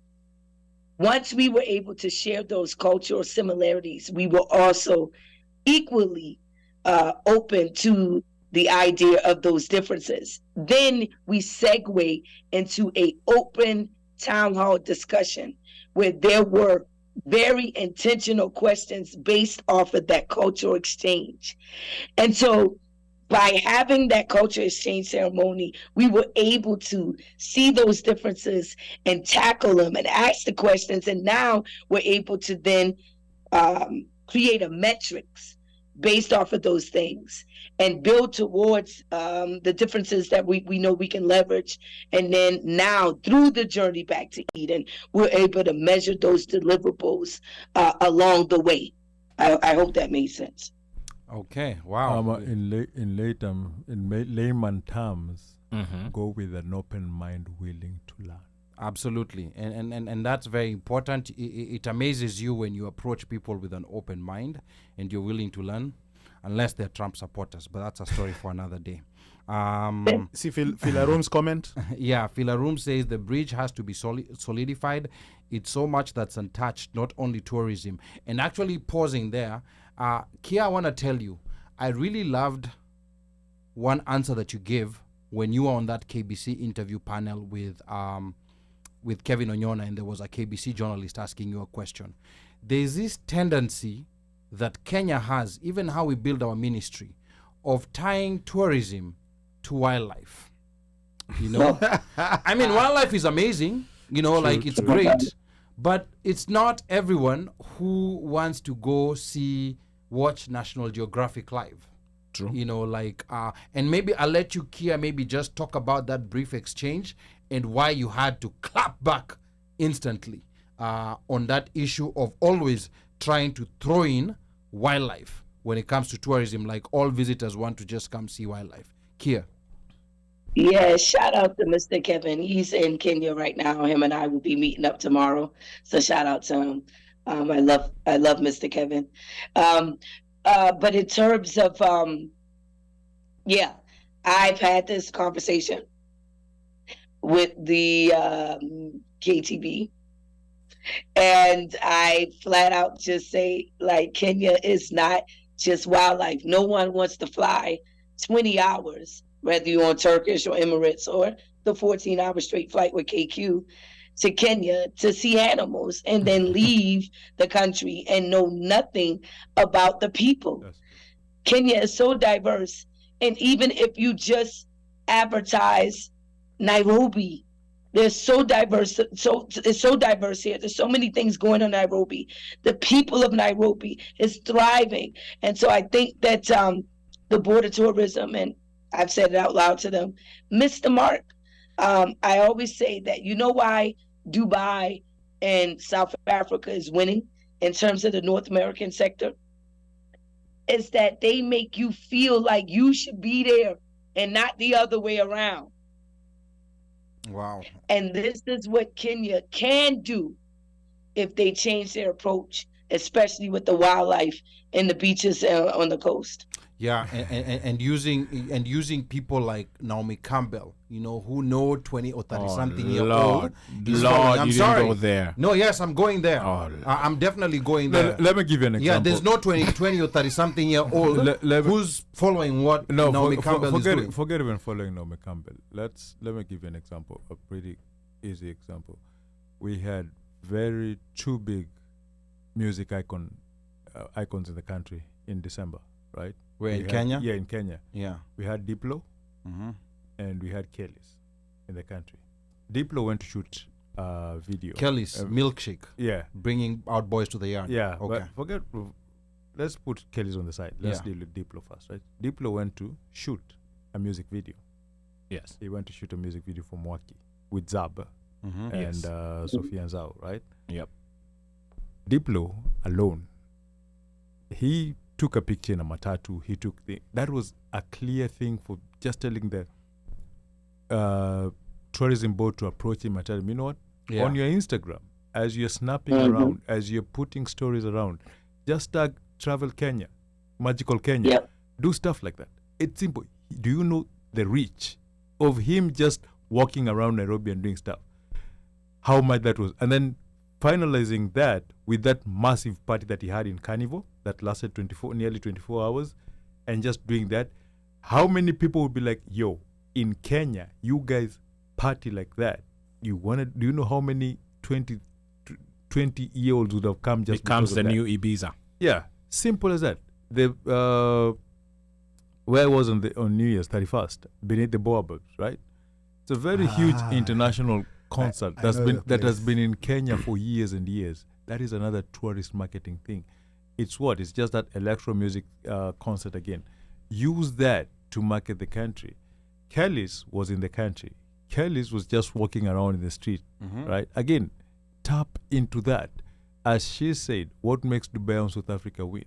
When Tyrese goes to Dubai, Tyrese wears a kanzu, a hijab, and him with a prince will be walking around taking videos of them quad biking, doing stuff. It's the same thing when these footballers go to Dubai, right?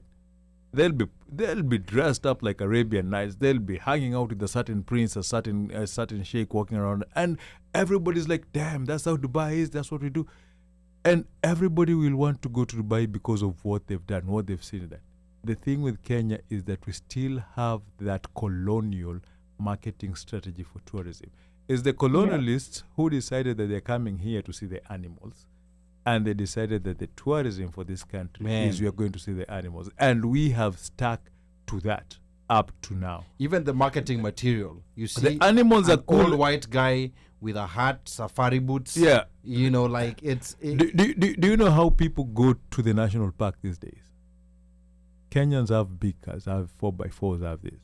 Guys will decide, okay, me, Ali, one Mike, we all take our trucks, we decide, let's do a drive to Amboseli and back. That's how Kenyans are visiting parks right now. That is what should be marketing. We have roads, you can take your off-road, drive from the city, 6 hours, go see the animals or whatever you want to see, come back to the city. Like basically do a marketing bit of breakfast in the city, lunch in the bush, party in the city again. Make somebody know, like, yo, I can go to that country, go to this, and still remain within the semblance of the city and work in yourself, and market it up to a point. And then very underestimated, Mika, also our food. Our food. Some of those hotels. But our food, no. Our food squeezy meshuka bit. No, but you see, the problem is some of the hotels are still serving colonial menus. Remember, there were some Indians who came here. They really enjoyed, and these are Indians. They enjoyed Swahili village food. Oh wow! But they were when they went to Kenya, Well, they were so down. and understand, they were disappointed because they could not find that Kenyan food. And I understand why. Because now the thing, I will not lie. The food industry in Kenya is crap right now. Okay, it is honestly crap. Like Mika is being harsh. No, I'm not being harsh. Unless you go to a kibanda. That's where you're going to find authentic food. Okay. Unless you go to a kibanda. Anything in between. Let me ask you something. Did your grandmother ever cook kuku fry with soy sauce? Oh, never. Did you guys Me, do in that? fact, I met soy sauce in the US. Did you do that? No, no chance. Now I tell met soy sauce in the tell US. me why in Kenya, in most of these restaurants, when you go to ask for ugali dry fry, ugali wet fry, it has soy sauce in it. And why do they have ketchup Heinz Yeah. when we have Zesta? That's way better. And that is what I'm saying. anyway, and let's that's what I'm not saying. lose- And that's what I'm Oh, saying. And Lord. that's what I'm saying. The food in Kea, Kenya. this is what you started. No, and that's what I'm saying right now. The food in Kenya is. I will not lie to you. I did not enjoy the food this time. Every time I go back to Kenya, the food goes down. Okay, all right. So, But I think we need to so, change yeah. where this guy is So eating. finishing He needs finishing to come to my village. Philarum's comment. Philarum was saying the bridge has to be solidified. It's so much untouched. Not only tourism, Hata sports. We have so many undrafted talented players who can form leagues in Africa. That's very true, and that's where the talent is. The talent is in Africa. The NBA has discovered Yeah, that. the NBA Africa. NFL is I mean, realizing Rwanda that. is yeah. doing that, So, you know, and Angola. then Pablo is asking, how is Wakesho and her team maneuvering the political hoops in Kenya? I think she's been talking about that a lot. And then Washeke says, Trump catching stray bullets. I don't know from who. What? But then Achuna Pacho says, Orangutan. Kenya is still holding on to the colonial mentality of tourism, animals. And It I is think- very sad. And I think Washeke over here had mentioned that in one of her comments that and Mika has supported the point where the tourism was geared to the white guy, Yeah. and it still is. And the mentality needs to change. And I do recall when Mika had come from Jomdown and how he talked about majority of the people being there, you'd think like you're in Miami because there are very many African Americans. There needs to be a change. You There think needs to be a strategy. you'll think in Baltimore, not Miami. Where? Oh, there were Timberlands and t-shirts who go. No. You think in But- Baltimore, Chicago, you get what I I'm agree. saying? Yeah. So those are the small missed opportunities, very many missed opportunities that these guys. The tourism board Yes. sucks. Kabisa. I you know what Mika is saying? I saw that when I was in the village. So the tourism board guys had come. They had literally come to Rusinga. So there's a Rusinga festival, which they had come to, to participate in and all of that. But next door, we literally have a park. I have a park that's like within, and it has the most rare antelopes. It's like within 20 minutes from my shags. Never ever advertised. I didn't even know it existed until somebody told me, oh yeah, when you're going down that way, why don't you go through that place? I went there and I was shock on me, the animals that I saw. So unless it's Savo or Amboseli or Mara, they're not advertising. Unless it's unless it's somewhere where there's a camp and there's a luxury camp, they will not sell it. And mostly it's the luxury camps that actually sell. How those many parts how many of it, but pictures then have we it's seen not. of even of famous guys? Like wasn't there a time that Pep was in the 254? Pep Guardiola. Yeah. Yes, he was, yeah. Yeah. Like like you're looking at the reach that someone like that can have. Now But anyway, Kea, carry on. Lewis Hamilton. Kea, let's quickly go Mr. back Ferrari. to you. Based on this, like side conversation that was happening here, do you think there's any difference that can be leveraged in order for example, like now the African American community to try and show us a way that we can attract this market? That's a very big market. And that's spending a lot of dollars, like when going to places like the Dominican Republic and so many other parts of the world, they're going to Dubai, which is not too far from Kenya. Is there a way in which this can be leveraged to make our tourism, our outdated tourism board understand that this will turn around the tourism industry? Kea. Yeah, the same thing I've been preaching to them. If you want the rest of the world to be interested in Kenya, you get Black America. Black America make anything trendy. You get Black America, you get the rest of the world. It's a simple strategy. And that is what the Journey Back to Eden is focused on. You guys mentioned something about the village and having somewhere where they don't even, advertise it. Now, where we're building this estate in Mount Kilimanjaro, 5 minutes away from the estate, you have 14 falls. Nobody know about 14 falls. And it's literally 14 natural falls. Even some of the local tourism or tourists don't even go to. And right beside it, there's a rhino safari. And so, again, us approaching this from the angle of using Black Americans or African Americans to penetrate the North American sector, if you will, I think is the best way to go. And I know that Kenya will win if they just partner with me the way I've been trying to tell them to do. All right. I hope you're tuned in to Wow, Kenya Tourism Kea. Board. Yeah, and I also want to remind, those who are tuned in, that you're tuned into the One Mic Show, and I'm your co-host and producer, Ali Badawi. We're here talking to Kea Simmons, a South Carolinian living in Nairobi, and she's telling us about why she chose Kenya over more than 50 other African countries. Her company, Traverze Culture, you can find it at tverze.com. That's spelled TVERZE.com. It helps Americans relocate, live, and invest in Kenya. Our lines, of course, are open. Number to call 202-683-4570. Press *5 to speak. So feel free to call in. We're about to call it wraps. We know we've made Kea wake up very early in the morning in Nairobi. I don't think she slept. Ametoka kubanjuka. I Sawa. don't think she slept. I think she went for a luta. Yeah. She looks like she was at a luta. Na bado okay. inaendelea. Okay, Mpaka okay. che. Yeah, no, Okay. she's going back for Gali. Okay. She With she soy says, sauce. Yep. Yeah. So here, as we wrap up, maybe tell us what are some or maybe unique cultural adjustments that you had to make, or African Americans have to make when they're moving to Kenya, and how can Kenyans create a more welcoming space for them? Kea. The biggest thing is just understanding the business culture.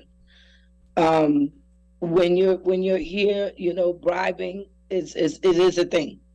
It is a thing. Call it facilitation. Brown envelope. Right. Yeah. I mean, I would say that for the private sector and both. Well, no, private sector, because I've never, now on record, I've never been asked by the government for a dime, never.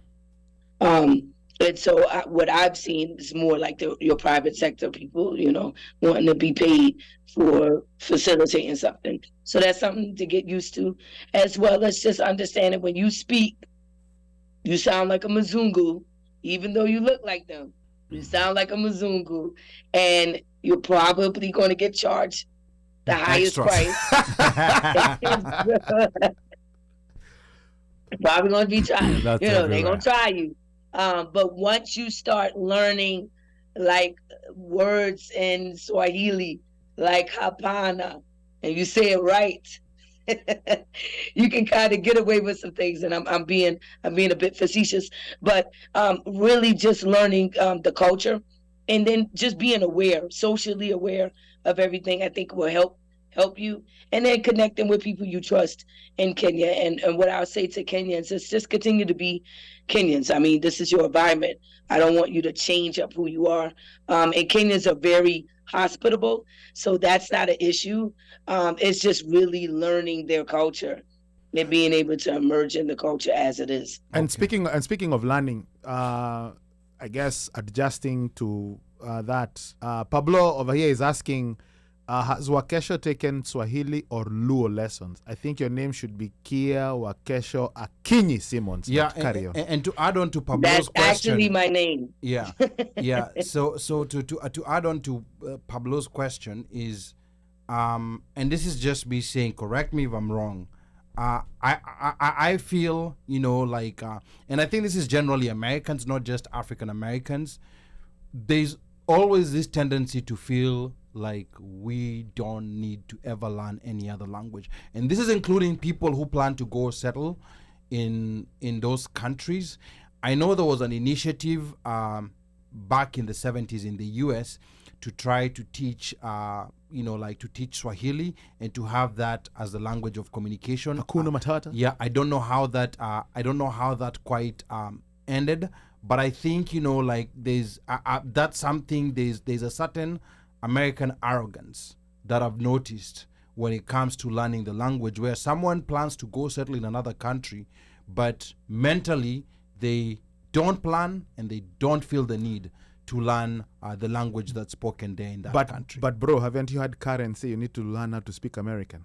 But that's right. So that's right. So that's where I want to talk to Kea and just ask: is this sentiment also there within the black community? Is the issue that maybe it's just very difficult for Americans to learn a foreign language, or is it just an American arrogance that's there of feeling that I'm going to this country and I'm even going to have my child, I'm still going to be speaking to my child there in English. I'm not going to make them learn any other language. Kea.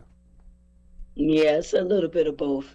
It's the arrogance and it being a little hard. I should know more Swahili. I know Swahili kidogo, and I've been coming in now for 13 years. But it's the arrogance that and I will say you get spoiled because you guys speak English. Yeah. So as like I can just speak English and get away. But no, to your point, moving here, you should make an effort to learn Kiswahili. It's the national language, but I do think it's a bit of both arrogance and it being a bit hard. Okay, all right. That's good. Is there any other comments on YouTube? No, Yeah. but I think there's something that she had mentioned, and I wanted to bring up, and maybe I think Mika alluded to it, about the diaspora and blacks. And so I was watching Roland Martin, and he was talking and addressing the issue of so many shows, black shows, being cancelled, and part of the reason being cancelled because they are the show, but they're not in the business. So ideally, they don't own the platform in which, you can have a very good show. But if your show is on Omoshe's network or whatever it is, you cannot dictate to Omosh what to do. But if the show is on your network or whatever, if you don't own the production line, you don't own it. You don't own it. Yeah. And I think, we've talked about really owning our own stuff or creating our own platforms, because there's a way we generate a lot of money for others, but not for us and not for ourselves. When you hear talk of the dollar within a certain community circulating back what, like 90 cents, maybe only 10 cents goes out, but like in the black community, in Kenyan included, it's the opposite. 10% is circulating here, 90 is going to someone else. And I think this is prevalent very much in the Kenyan community, because we really do shoot ourselves in the foot. We really do. We do ourselves wrong. When you look at fields we dominate, like athletics, for example. Yes, the athletes go there and win the gold medals. But when you look at the production process, there's a lot of white people. Yes, like agents. When it comes to like where people are getting their shoe deals from, where people are getting. So the whole process where a majority of the money is. We're not out there. It's even surprising that Eliud Kipchoge actually has a black coach. It's sometimes perplexing to see, like Kenyan marathon runners, we've mastered this art for decades, but you would still see Kenyan marathon runners with white coaches. I'm not a marathon runner myself, but it's just something that perplexes me. We are the ones who've mastered this art. Where are these white coaches coming from? So that's why I'm glad when we have a goat like Eliud Kipchoge with a black coach, showing that we can still own this production process. Even the fastest man in Africa. Or I'm wrong? Yeah, but let's not talk about that, because these are people we personally know. So, but it's just an example. But at least, but I'll give the fastest man in Africa, Omanyala, a break, because we've not mastered the short distances. I'll give him a break because we've not mastered those short distances. But marathons, we are the teachers. We are the teachers. We are the masters. We are the PhDs. We are everything. But then you still see white coaches. Charity begins at home. That's what I was trying to say. Yeah, but anyway, again, as we wrap up and we give Kea a chance to go and have a rest. Kea, real quick, what surprised you most about Kenyan culture, both positively and negatively? Kea.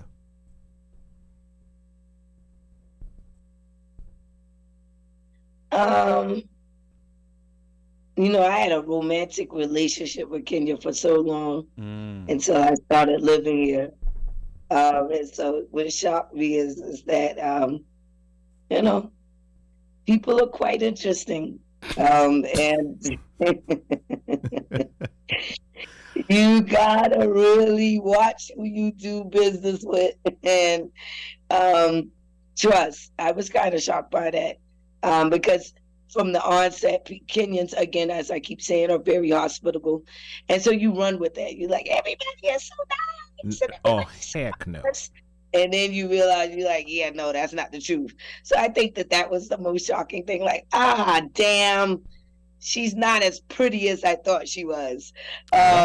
She has some ugly to her too. So that was like shocking for me. So you experienced some character development As in we say. Kenyanese. Oh yeah, for sure. Okay. If you don't know what you're doing, Nairobi specifically will chew you up and spit you out. So that was definitely shocking to me, Okay. for sure. All right, and you know, and that's why it's good for those who come after to learn from those who came before, and maybe going through your company might help than trying to go and discover for yourself, and then you also get your character developed. Now, Yeah, you will. now the other thing is, how can Kenyans living in the U.S. Contribute to strengthening connections between Black Americans and Africa? Oh, I love that. You know, to be quite honest, we typically live in our separate communities in the United States. You know, Kenyans and African Americans. And what I'll say for the Kenyans that are currently living in America is speak to an African American, get to know them, ask about their history, what their experience has been in America, and vice versa, and start those relationship building processes right there in America. So then while we are transitioning over to your beautiful country, we have a realization of who we are equally right there in America. Okay, and one challenge I'm going to give to you, Kea, when you come back here to the U.S. In my over 20 years in the U.S., I have never been to a cookout. So I'm challenging you. What? No, because I can't just show up. I have to be invited. What do you mean you've never been to a cookout? I've never been to a cookout. I mean, I don't mean a Zile cookout. zenu From za vitambi si makuka. I don't No, mean no, the no, no, no, Vitambi no, no, FC no. cookout. I'm just wondering. Like I'm talking about he a doesn't have proper- black American friends. I do, but they've just never invited me. I'm talking about a proper South cookout, Black American cookout. I've never been invited Where to there's one. an auntie frying fish, there's a uncle grilling and smoking for 12 hours. That's what you mean, right? So, Kea, that's a challenge to you. I think you don't have the right African American friends. Okay, Omosh, fine. you came here during slavery. Yeah, you came here doing slavery, so you can't. Yeah. So we're in a different Kea, place. don't listen to them. So we're in a different place. You know, we've Kea, never had don't that listen to them. opportunity. We've not had that opportunity. We've not had that opportunity all those You see how years. you guys have affected Kea? She's even traumatized. Yeah. No, but Kea, this is my challenge to you. I'm telling you, me right here, Ali, I've never been to an African American. So when she comes stateside, if it's in the summer, we have a road trip. Charlotte, right? Well, it's a challenge to her. I don't want to put pressure. No pressure. It's okay. But it's a road, challenge. It's a road trip. Yeah. We good. But it's a challenge that I'm giving you. I've never had that experience. I've seen it in movies, seen it in music videos, but I've never had the actual I think experience. You want like a whole family reunion. He was watching Poetic Yes. Justice. He Yes, was watching I- Poetic that- Justice. That's what he was doing. Poetic All right. justice, Well, yeah. we're bringing 50 Kenyans to Charleston, South Carolina in July Mm. for a benchmark trip to create a sister city between Nairobi and Charleston, South Carolina, where we just voted, or North Charleston, where we just voted the first Black mayor after 150 years. So you all are welcome for the Gullah Geechee tour, and we're bringing Kenyans and African Americans side by side for that tour in July. That is a part of the journey back to EDA promotional tours. Okay, is that the tour? You know, like I mean, I don't know who's gonna be in that entourage of 50 people. I know you had a chance of meeting PLO Lumumba. Is he gonna be part of that entourage? Yeah, we definitely invited PLO. We're actually going into an MOU with PLO as well to partner with his Feed Africa project, 30 acres of farmland with the Pan African Institution as well. So yeah, we invited PLO. Okay, all right, good. So another challenge I'm giving you. Couple of challenges here. We don't let you, we're not going to let you out of jail for free. When you come to the US with PLO, in whatever MOU you're signing with him, make sure in that MOU you have something of him coming to the One Mic show. I don't know whether this is going to be part of his itinerary, but I know Kea we can make that happen. We can take ourselves on the road in case they don't get here. Yes, but Right, that part. Y'all come and meet us. all right, okay. we can do that because it's July, right? Yes, we're going to put that on our in calendar. July. Yeah, it's in July. If we get dates, we plan for it. We go, we roll into, Okay, all right. But Charleston, you all are welcome. Okay, that's gonna be our calendar. That's gonna be How on we our getting calendar. To Charleston. And you guys have cars. You guys are big cars. You pick a car, a red car. I mean, a white car or a black car. Which car do you guys want to use? Anyway, we're gonna talk about that later. But that's something we look forward to it, and hopefully because PLO has become so big, he's always been big in Kenya, but he's become big across the continent and now across the world. Like a lot of people are listening to, some of the salient points that he brings up. Washeke is asking, one last question for Kea. Any job openings for her operation in Kenya? No, not right now. Okay. But as we expand through this journey back to Eden, we'll let people know when we're opening to hiring. Okay, and then also Pablo is also asking, can PLO come to the One Mic show? So it's not only us asking for him, it's the listeners who are also asking for PLO Lumumba. Now really last before we let you go, the friction between African Americans who have now lived in Kenya for a few years and the locals. We're hearing about it. Like you said, this is a new thing, and it's creeping up. We know about the friction that existed here in the U.S. between the African population and the African Americans. So how does that friction look like, and how can it be minimized, Kea? I'm not privy to the heavy friction that's going on with the population that has already been living here. I think there's a community of about 200 African Americans that have been living here already. But what I will say is that there has been Kenyans who have commented on my interviews, and I did a interview with Lynn. Lynn Ngugi. Ngugi. Yes. You gotta get that pronunciation. Ngugi. Gogi. Yes, I mess her name up all the time. But great interviewer, love her. And there were a few Kenyans under the comment section who was adamant about not wanting African Americans to come to Kenya. Most of them think that we're all from West Africa, and a lot of them are saying, like, why was the land given to us and all this other extra stuff. And what I have to say to those Kenyans who feel that way, it is your right to feel that way, and I will never try to combat that.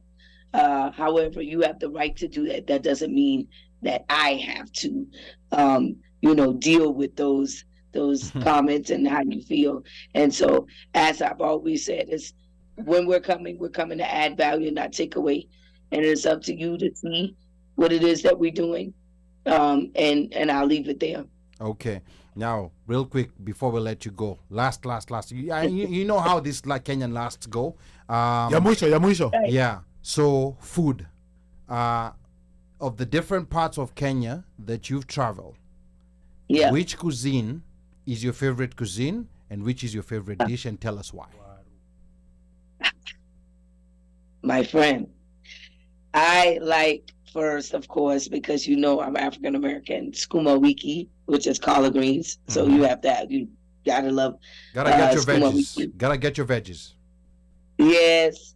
And I just did the Ugali challenge. So if y'all go to my if you go to my Instagram, you'll see my Ugali challenge. But I am not a big fish person, but there is a fish place that I go to almost every week that's close to my office in Adams. That's called Fish Point, and it's a Lua woman that own it. And that daggone wet fry or wet dry, whatever fish is the best fish I done had in all of Kenya. It's called a wet So, fry. What is it Wet called fry, again? dry fry, y'all know it. What's the But place called it again? is so Fish Point. freaking Fish good. Point. Fish Point. Okay. It's called Fish Point and Adams. Okay. By Toy Market. If you're ever in Nairobi, check her out. I mean, it's consistent every time. I don't know what the lady put in it. Then she has Her the foot. soup off She of the puts her fish. foot in it. Yeah, she put her foot, her ankle, her leg. She has the soup on top of it. She has the ugali, the skuma wiki. You can get some chapati. It is so good. Okay.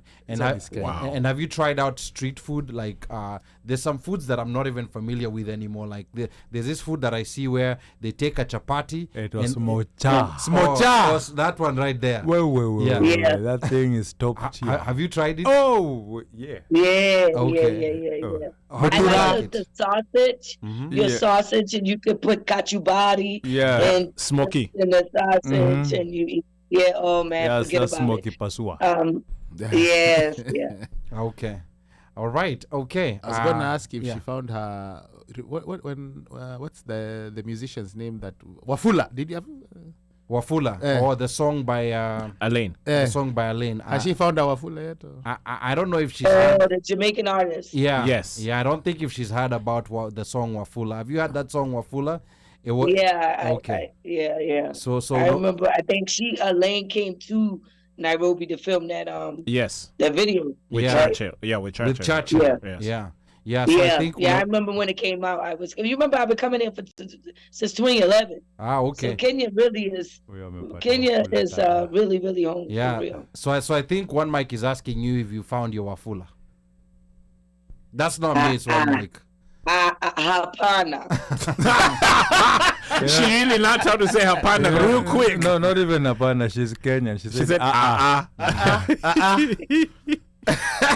and even Pablo in the comments. It came from like 2013. Pablo is asking Wakesho akona mtu.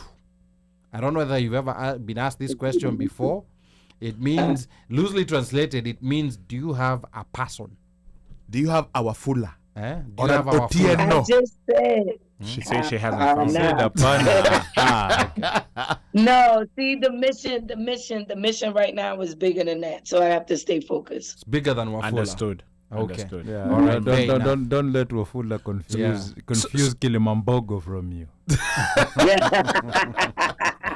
All right. All right. Exactly. Okay. All right. So I have a question for you, which I guess Ali doesn't have, but I'll ask it anyway.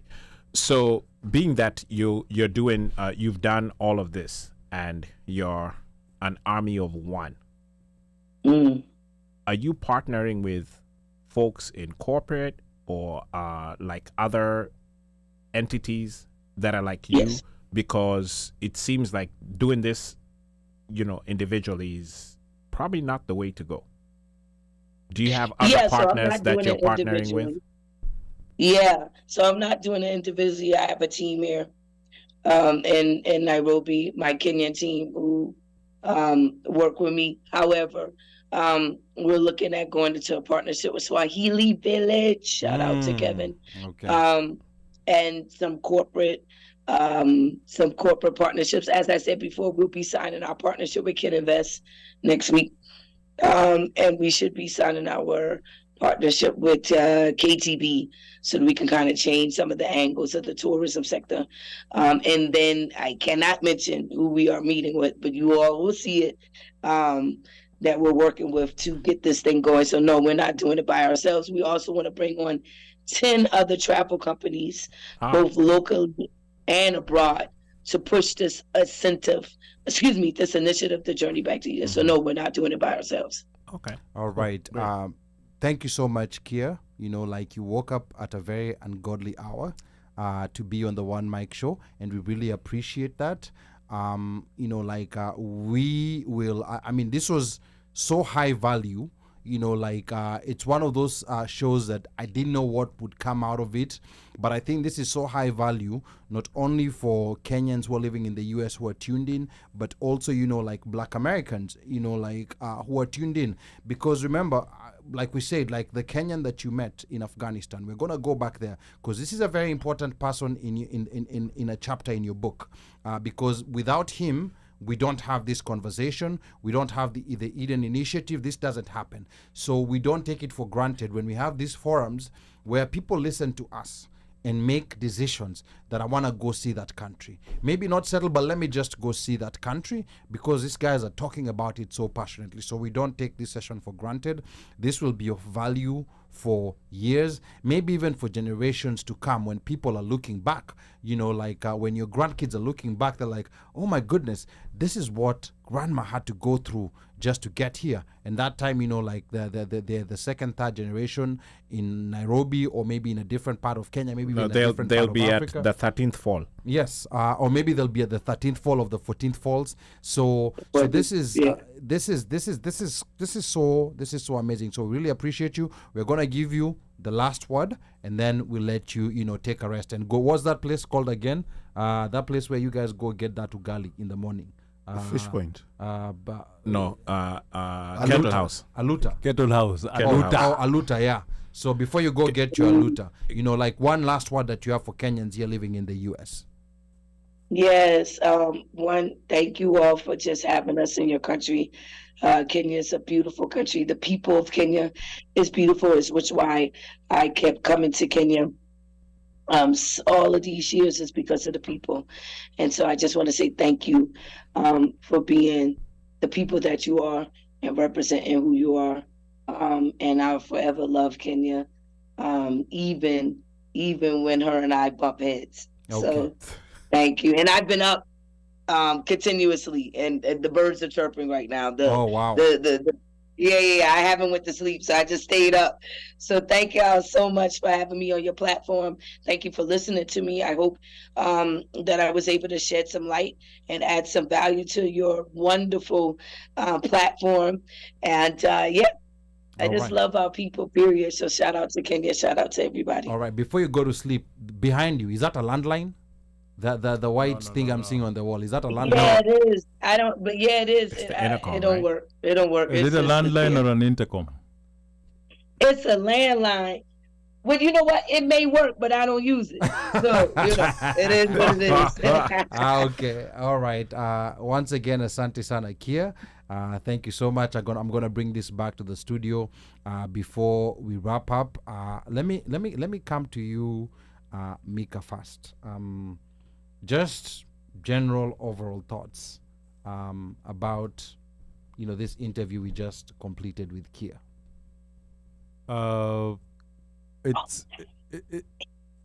It's actually was a nice interview. It was an interview that actually opened up eyes to, I would say, I don't want to say African, but yeah, people in the diaspora want to move back. Let's say African Americans, right?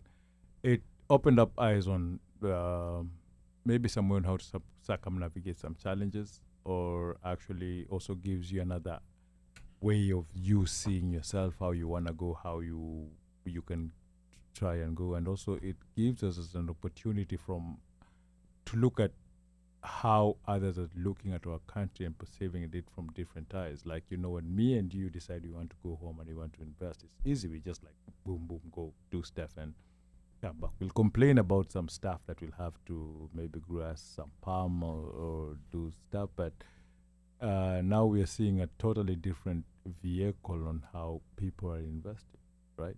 How people are moving back. And then you look at it, and ask yourself, it is something I want to jump in, and if I jump in, how am I jumping in? And then another concept you said it is that when you look at it in the future, what effect is it going to be? What effect is going to be there? How we have kids, we've given birth to them here. Will this make it easier for them to go back home when they want to go back home? They want to go treat so. It makes you think wider, on a wider scope. You just don't look at it as a conversation of, okay, we're having a conversation right now, But then you're looking at things that you see roadblocks right now, and you're hoping if they were taken down, these roadblocks, how does it open up the future for me? How does it look at? We could have taken different tangents on having this conversation, and we also the way it was easy to bring in other issues that we see and tie to them. But the most important thing that you can pick up if you listen from this show is that there is a lot of revenue opportunity that can be used or can be taken advantage of by opening Kenya to a new market. Okay. Now the government can think of it, but you as an individual, like me sitting here, I've just thought about 3 different business ideas on how, like, Where? here there's money, right? And And then if I can make money from both America and Kenya at the same time, oh, that's the best of both worlds. that's the best of both worlds. Okay. All right. Uno Mike, where, like any aha moments, I mean, of course, this is an issue that we've been following up since we first interviewed Brittany. I think it was 2022 or 2021. I don't even remember the first time we interviewed Brittany. So we've been following this issue of African Americans trying to move specifically to Kenya, and we've had a lot of conversations about it and a lot of content. Is there anything new that you picked up from this conversation? Any aha moment? Anything like, oh, that I didn't know?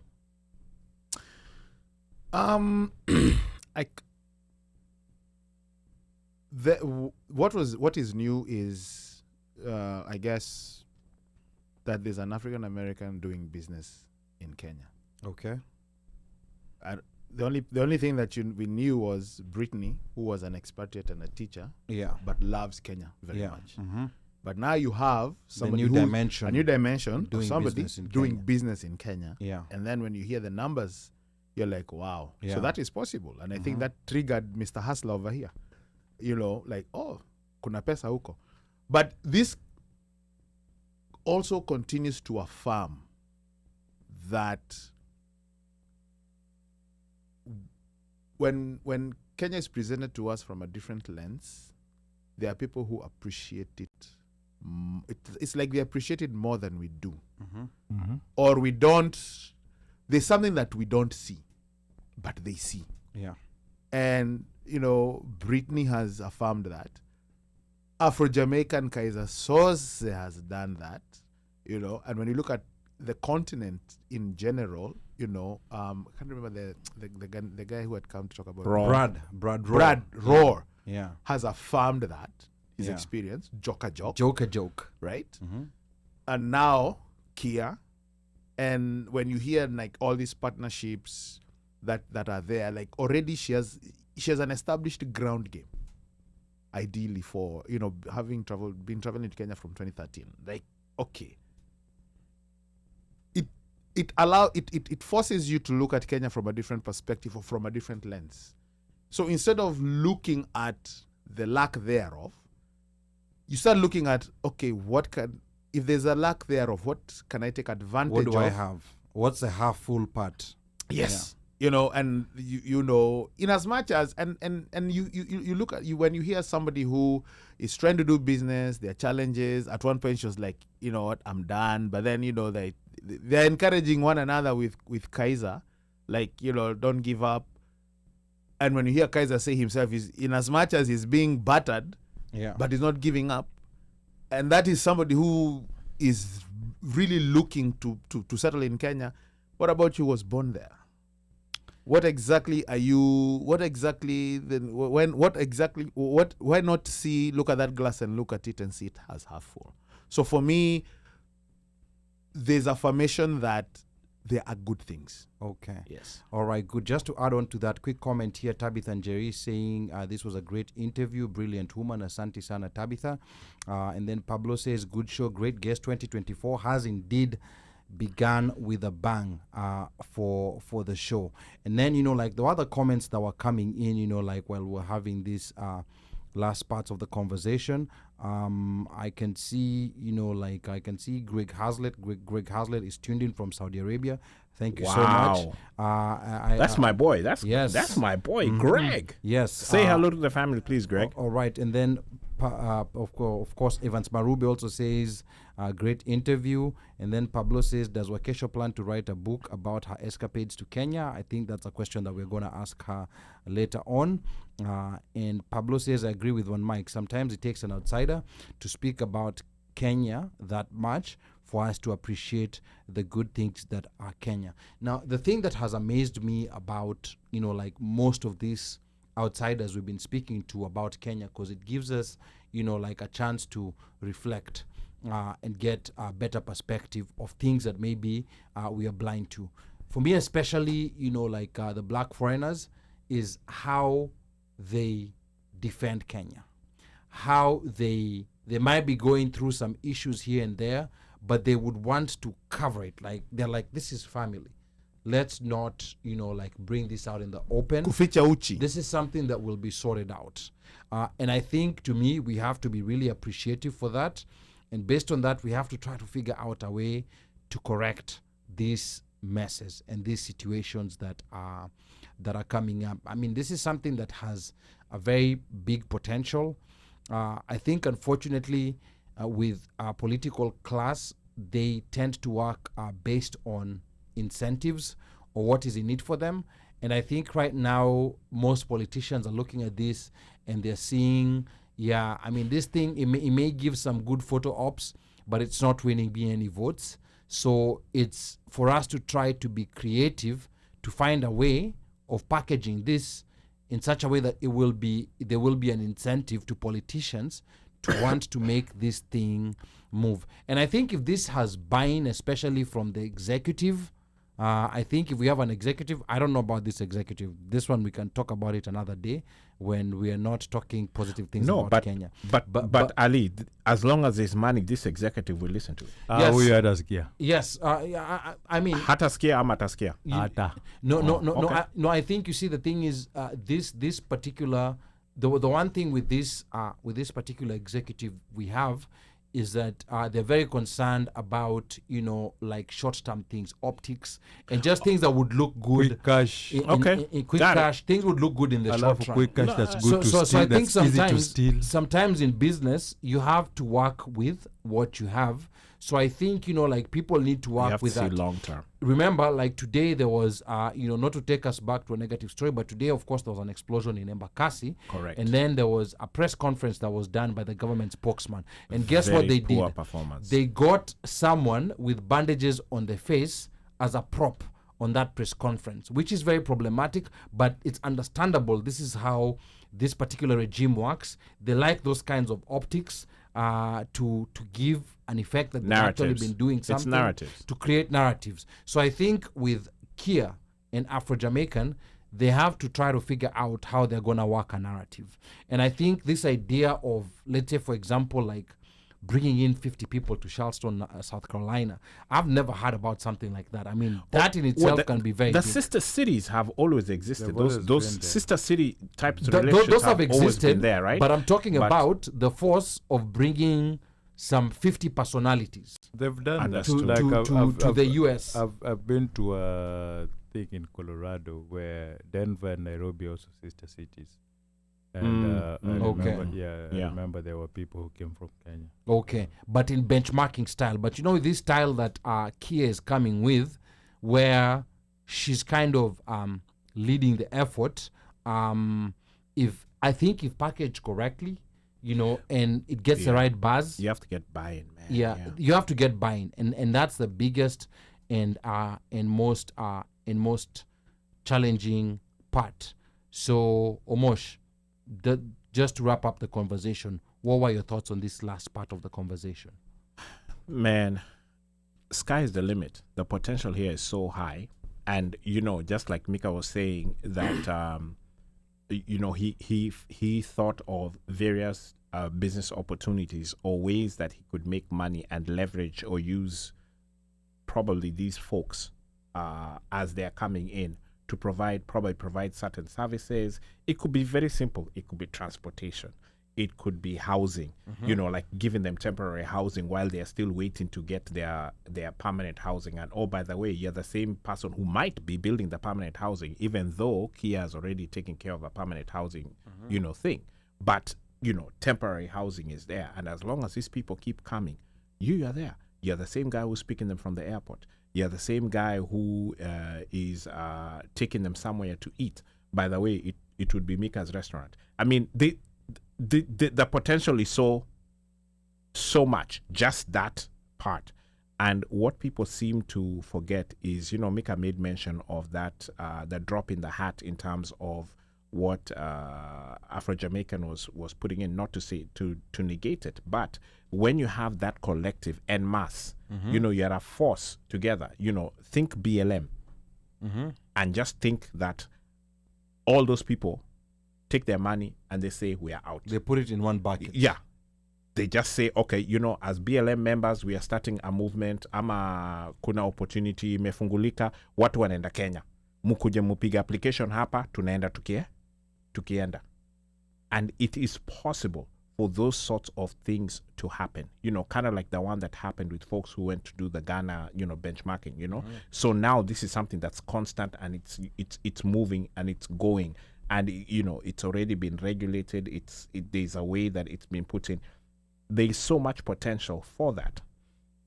And us guys who are here, who have lived with these folks, who understand them, we are the people who would become the translators of how to navigate home. Yeah. It's just how you set yourself up. Yes, absolutely. AKA Mika and his translation services of how to ebonically assimilate into Kenyan society. Ukiwa pale kwa falls and they're 13. I mean, there's so many different things or different ways of looking at it. But at the end of the day, there is money that would come in, and this is an area of tourism, or should I say income that's coming in that nobody ever thought existed or could have existed. Yeah. Something, like it's a new just income thread. It's like us guys sending money. It never was there. It was never ever there. It came in and surpassed tourism. Now we are being told, just stay where you are, keep sending. And actually they're chasing people from go. Yeah, they're telling people to go away. Yeah, in fact, we'll go find you jobs, huko inje. Let me go talk to Nini so they can hire all of you Nyangaos who are over here, so you send your money back. Yeah, and then you think... Then we'll borrow from you instead of going to borrow from IMF. And then you think that idea, I personally don't like, like me, I'm one of those idealistic people. If I was president, I would have invited all of them. Nyi kujeni, hata kama hauna do, kuja find out. But the world doesn't work that way. But I think Ali, that idea... I think yours is because you've been out here. Yeah, and I've lived with them. And a lot of our leaders have not moved out of Africa, or should I say out of Kenya, except to go for a conference.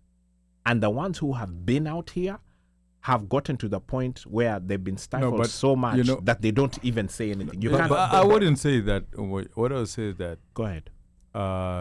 They know the importance of brain power, right? And most leaders will actually encourage those who are outside to come back because of all the knowledge you've done, the business acumen. Correct. And try to bring but you back in. They don't want us back. It's not this regime. It's this regime that doesn't. It's this regime. Remember, even Uhuru was trying to convince people to go back. Yeah, he was telling us come back, but don't come back come back and invest. No, invest. Yeah, whatever he was saying was just trying to. Because at the end of the day, even if you've run a successful business over here, chances of you going back to Kenya, streamlining an existing business and turning it into something that is actually profitable is easy, right? These ones, as Aliyah said, it's a short-term thing. It's a short-term gain. I go back to the leadership. Those Nyangaos have never been outside. No, they have been outside. So they've been where outside. was Ruto? Where was Ruto? No, Ruto has not been outside. Okay. So I'm just, I'm just going back to those things. That's what I'm saying. Ruto is not doing this because he's not been outside. Ruto knows the power of people moving back to Kenya. All Ruto wants right now is quick cash to come in. Yeah, that is why they're going to all these other countries to negotiate. But then you see, I think the point I was trying to make, when you overwhelm the system, like the way the way like social media has been, banning, like people who are talking about Israel, but there's a way in which you can overwhelm that algorithm when there's a lot of shares, when there's a lot of, so it's the same thing. If they overwhelm the system, like what Somalis do, like 100 people come together, each with $1 million, and that's $100 million. Correct. Now when each of you go as an individual with only $1 million, chances of being shut down are very high.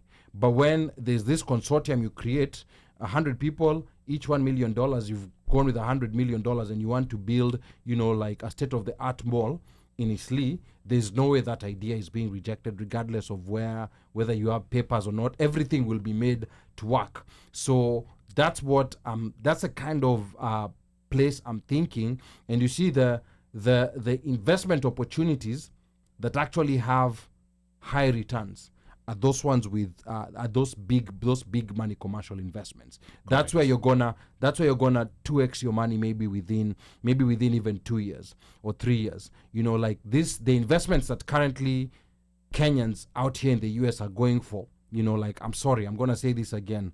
Airbnb, rentals.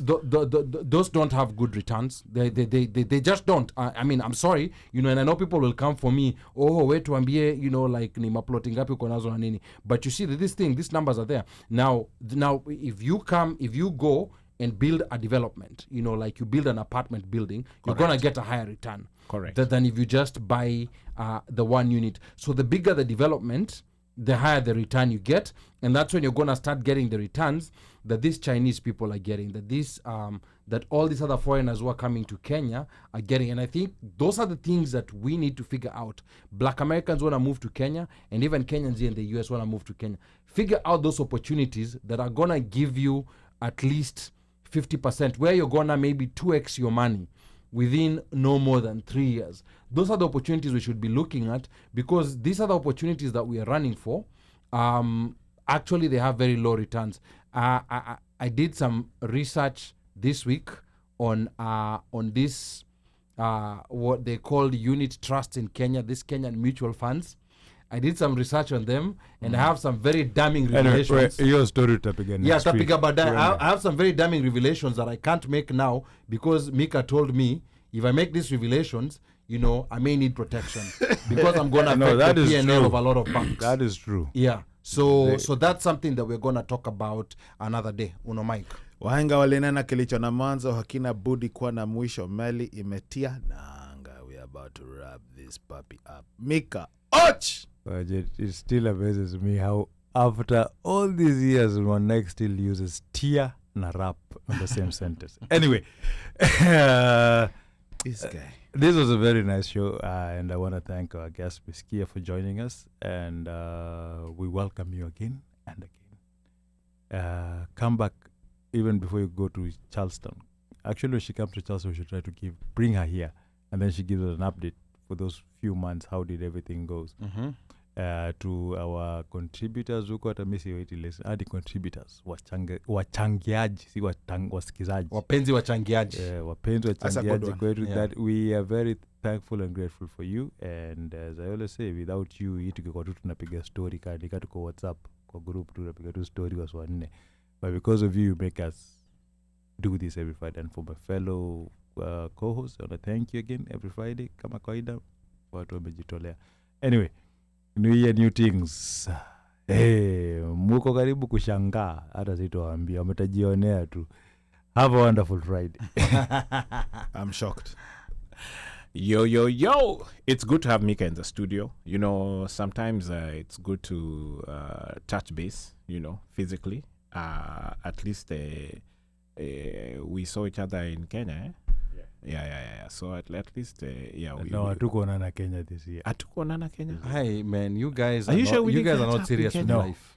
Why do I feel like we did? No, we were talking. We just never saw each other. Yeah. Wow. You guys are not serious with life. No, but I caught up with some other guys. Maybe that's why because I caught up with Kina Muzi, Kina Big Ted, and all of that. So that's probably and Kina Top Don. But Mika, I didn't catch up with Mika. Wow. You don't have to show off by name dropping, but carry on. But I know how to drop names. You are the guy who go in the middle of nowhere. I actually went to where he's supposed to be, but he wasn't there? No. I was in Nakuru when he was at the Baobabs. So why didn't you tell him, give him keys for the house? Anyway, Hey, you guys, you need to there was next nobody time. in the house. Otire. He didn't care if there was no one in the house. That was the whole point. That is the point. Anyway, wrap up. Anyway, thank you to our audience. As usual, you guys, it's because of you guys that we do this. You guys make us come through every single week, even when it's a bad week. And I know Mika can tell you that for 68 hours. But yes, we are here. Thank you very much. We'll see you guys next week. Thanks to our audience as usual, and to our guest, Miss Kea. She has really opened my eyes to another side of Kenya that another way of looking at Kenya that I was not completely looking at. And I know Afro-Jamaican had opened our eyes, but she has taken it to a whole other level, with all the things that she has lined up, planning to do, potentially could do. Wow. Sky is the limit on this one. So stay tuned. I'm sure we're going to hear more from Kea about this. And on that note, I bid you guys adieu. And tutaongea wiki ijao. I'll see you. Have a good week. All right, asante sana DJ Moshfire, asante sana Mika, asante sana Uno Mike. This was another amazing episode, like our first guest for 2024. And like Pablo said, we've started firing on all cylinders. So hopefully we're going to keep up this momentum. And 2024 is going to be that year that we will remember. And as Kea said, they're coming to the US in July with an entourage, with a deep entourage of 50 people. We will follow that up. To try to find out where this initiative goes. And these are the conversations that we want to keep having throughout the year. Conversations that have value, not only to us in the studio, but to the audiences and to anybody who's going to listen to us, even 6 months, a year, 5 years from now, we're going to have conversations with value.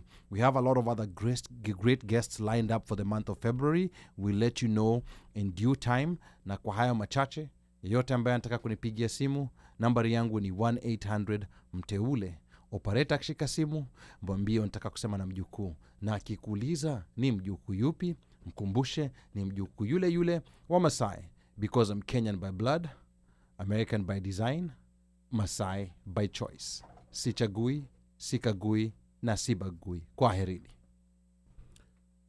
Aiden, Daddy loves you. Jerry, Daddy loves you. Nemo, Daddy loves you. Until next week, be blessed.